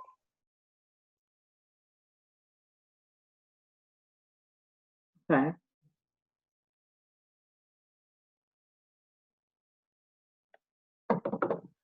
So,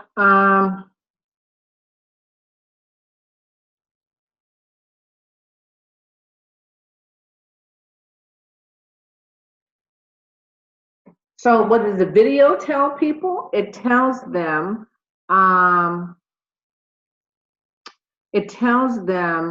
the foundational pieces, the foundational fact, it gives them foundational principles for being effective in their workforce development program. Here's a foundational principle for having a healthy workforce development program. Watch and comment below. I don't even know what I said. What did I say? Here's a foundational principle for having a healthy workforce development program that I want to share with you. Okay. There you go. Okay, let me write it down so I won't forget it.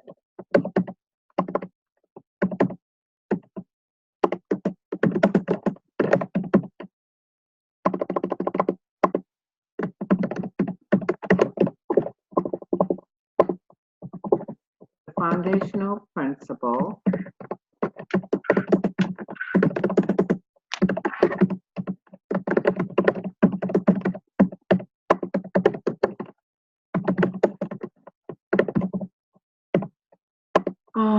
For having a healthy workforce development program. I'd like to share it with you. Please watch. Yeah. That I want to share with you. Or that I have shared. That I have shared below video. Enjoy. Again, these are the types of things that it's about, sharing value. And then you got your hashtag NAC Consultant Services and keywords, workforce development.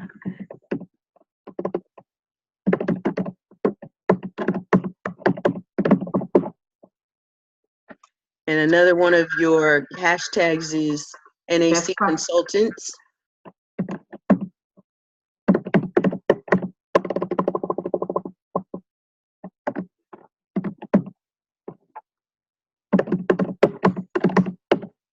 Okay. And then tags, put in workforce development. Let's see what comes up. Because if somebody's got something already out there that is tagged workforce development, definitely, that's a good one. Tag that, women in the workforce. Okay. Do workforce again, see what else comes up.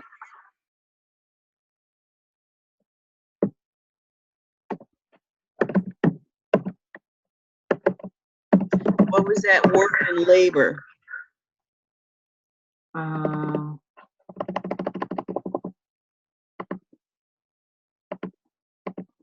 That's it. One more. No, backspace one more time. It popped up pretty quick. WRFORCE. No, back up some more. Maybe it popped up off of work. Wait a minute. Go. Workers and laborers working around. Diversity in the workplace. Okay.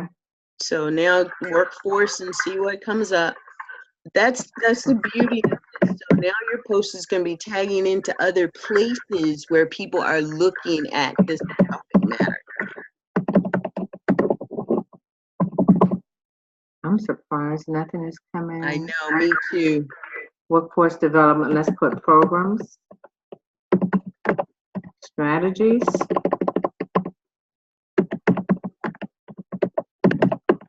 Wow. Funding. Yeah, if anything was there, it would have come up already. Yeah. Like workforce development. Type in, instead of workforce, type in program.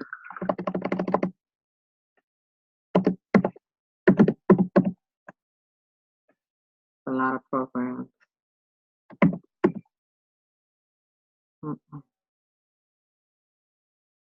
Let's do employment and training. Okay. MPL. Yeah, if it's not, well, employment, you spelled employment wrong. Okay. Sorry. That's okay. Why? So disability employment, that's the only thing that came up under employment. Let's do training. Training, and then I was going to say talent as well.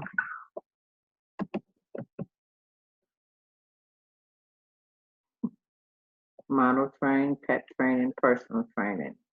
Unreal. What did I say? Talent.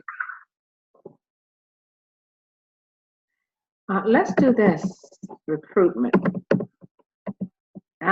Wow. Okay. Outreach.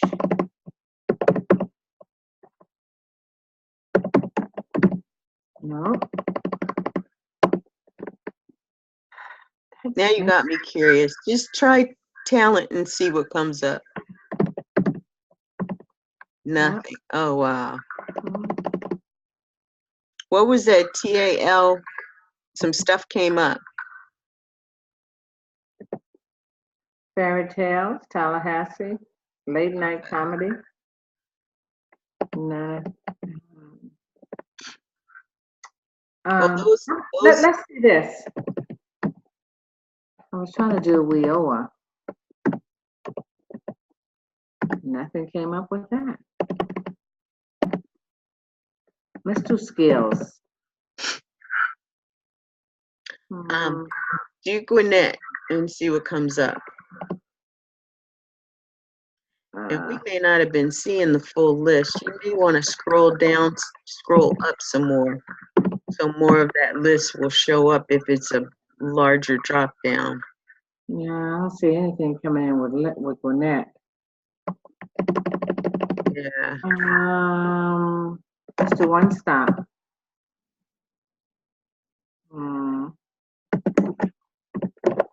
Nope.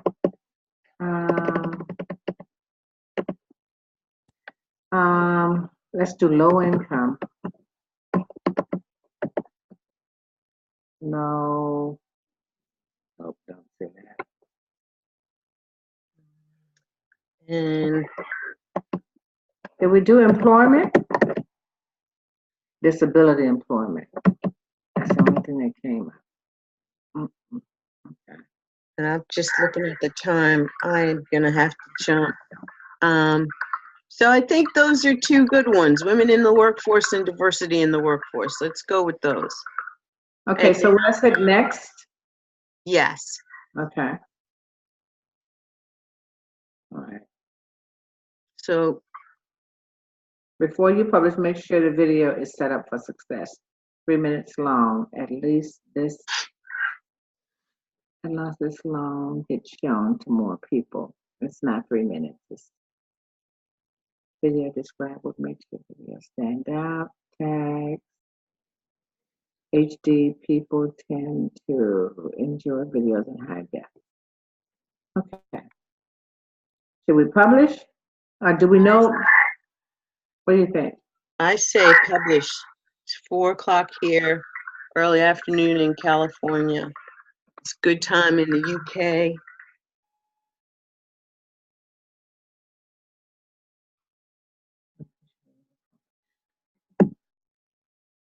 So it'll send you a notification when the video has finished encoding and posted. You may want to go ahead and post it or upload it to YouTube too. This is a good one for your channel, and put your series up on your YouTube channel. Okay. Upload to. And you can do the same thing as far as your thumbnail image. With you, I didn't hear you. You can do the same thing with your thumbnail image. Okay. On YouTube. Okay, so it says my thing is ready, so let's see.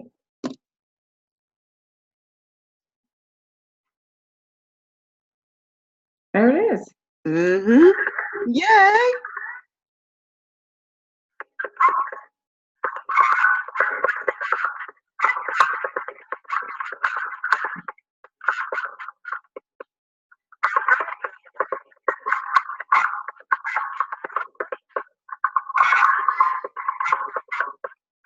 So see up at the top where it says generate add captions and then the generate button. Say what? See up at the top where it says add captions. Uh-huh. And then the generate button. Uh-huh. Go ahead and generate captions for this too. Facebook has made it easy now to add captions.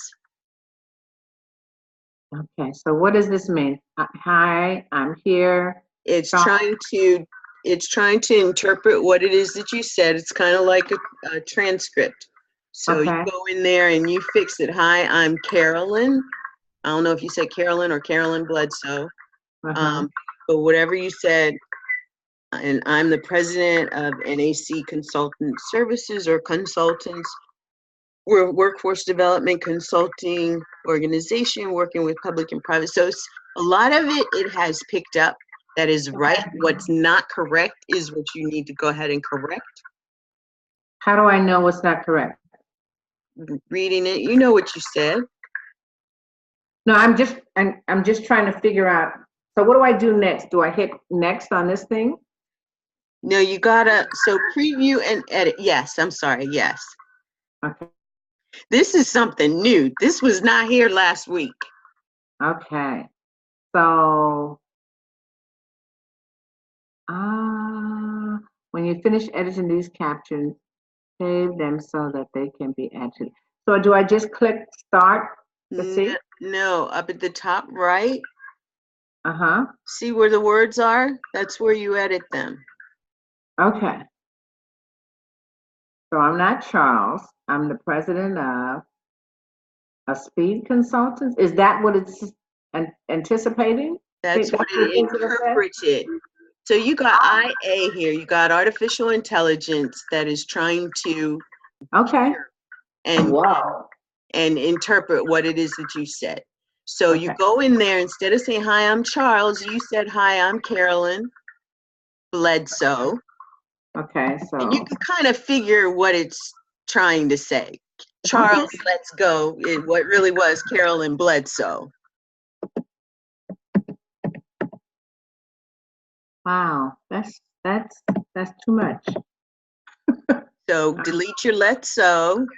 Yeah. Yeah. Okay. I'm the president of, and then NAC Consultants, and put it in there the right way, capital NAC, capital C Consultants. This is like so new. Everybody is doing this now, and it's really addressing a need. Hearing impaired can't hear the videos, the millions of videos that are out there. And so YouTube is kind of making you do it, and it's not so easy. But Facebook, this is like, wow, I'm loving this. Yeah. Okay, so it says we are a workforce development consulting organization working with public and private. And so this is as far as allows me to go. Do I hit save? No, you scroll down and get to more. That's what I'm trying to do. Oh, okay, I'm sorry. Public entities around workforce development issues. I'm coming to you today because I'd like to talk to you about my new ebook on having a healthy workforce development government program. Healthy workforce development, the government. Okay. Workforce development program. Okay. Type in your development. I'm sorry? Type in your development. That's what it's supposed to say. Oh. Again, this is artificial intelligence trying to figure out what you're saying.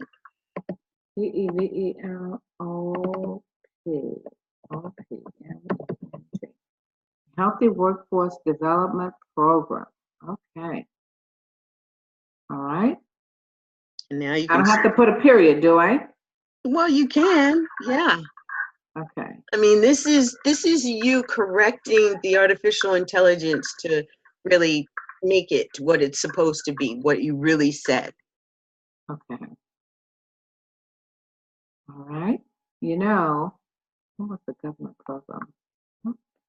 What, was the government programs today? So maybe it was, with the government programs today, with what the government, No, it was, you know what, I'll tell you exactly what is she saying? That's what you need to do. You got almost 3 minutes there of the actual transcript of what you said that will actually post on top of your video as captions. Okay. And it matches with, because of the timing that you see there, it matches with what it is that you're saying. Okay. So I know what I said. I even, you know, because I have the script. And so what I said was, let's see, help work with me. And so I said, in this video, I'll be talking to you about the importance of having a clear knowledge of your community's need. Why isn't that? I don't think that you got to that part yet. Okay, well, let's see what else it said. Government today have lots of challenges. Oh, I know what I said. You know, many workforce development programs today have lots of challenges. Come on.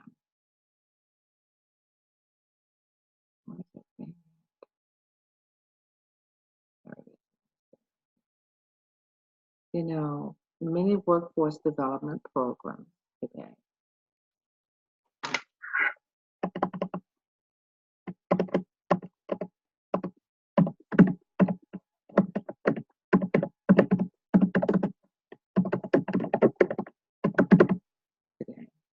have lots of challenges.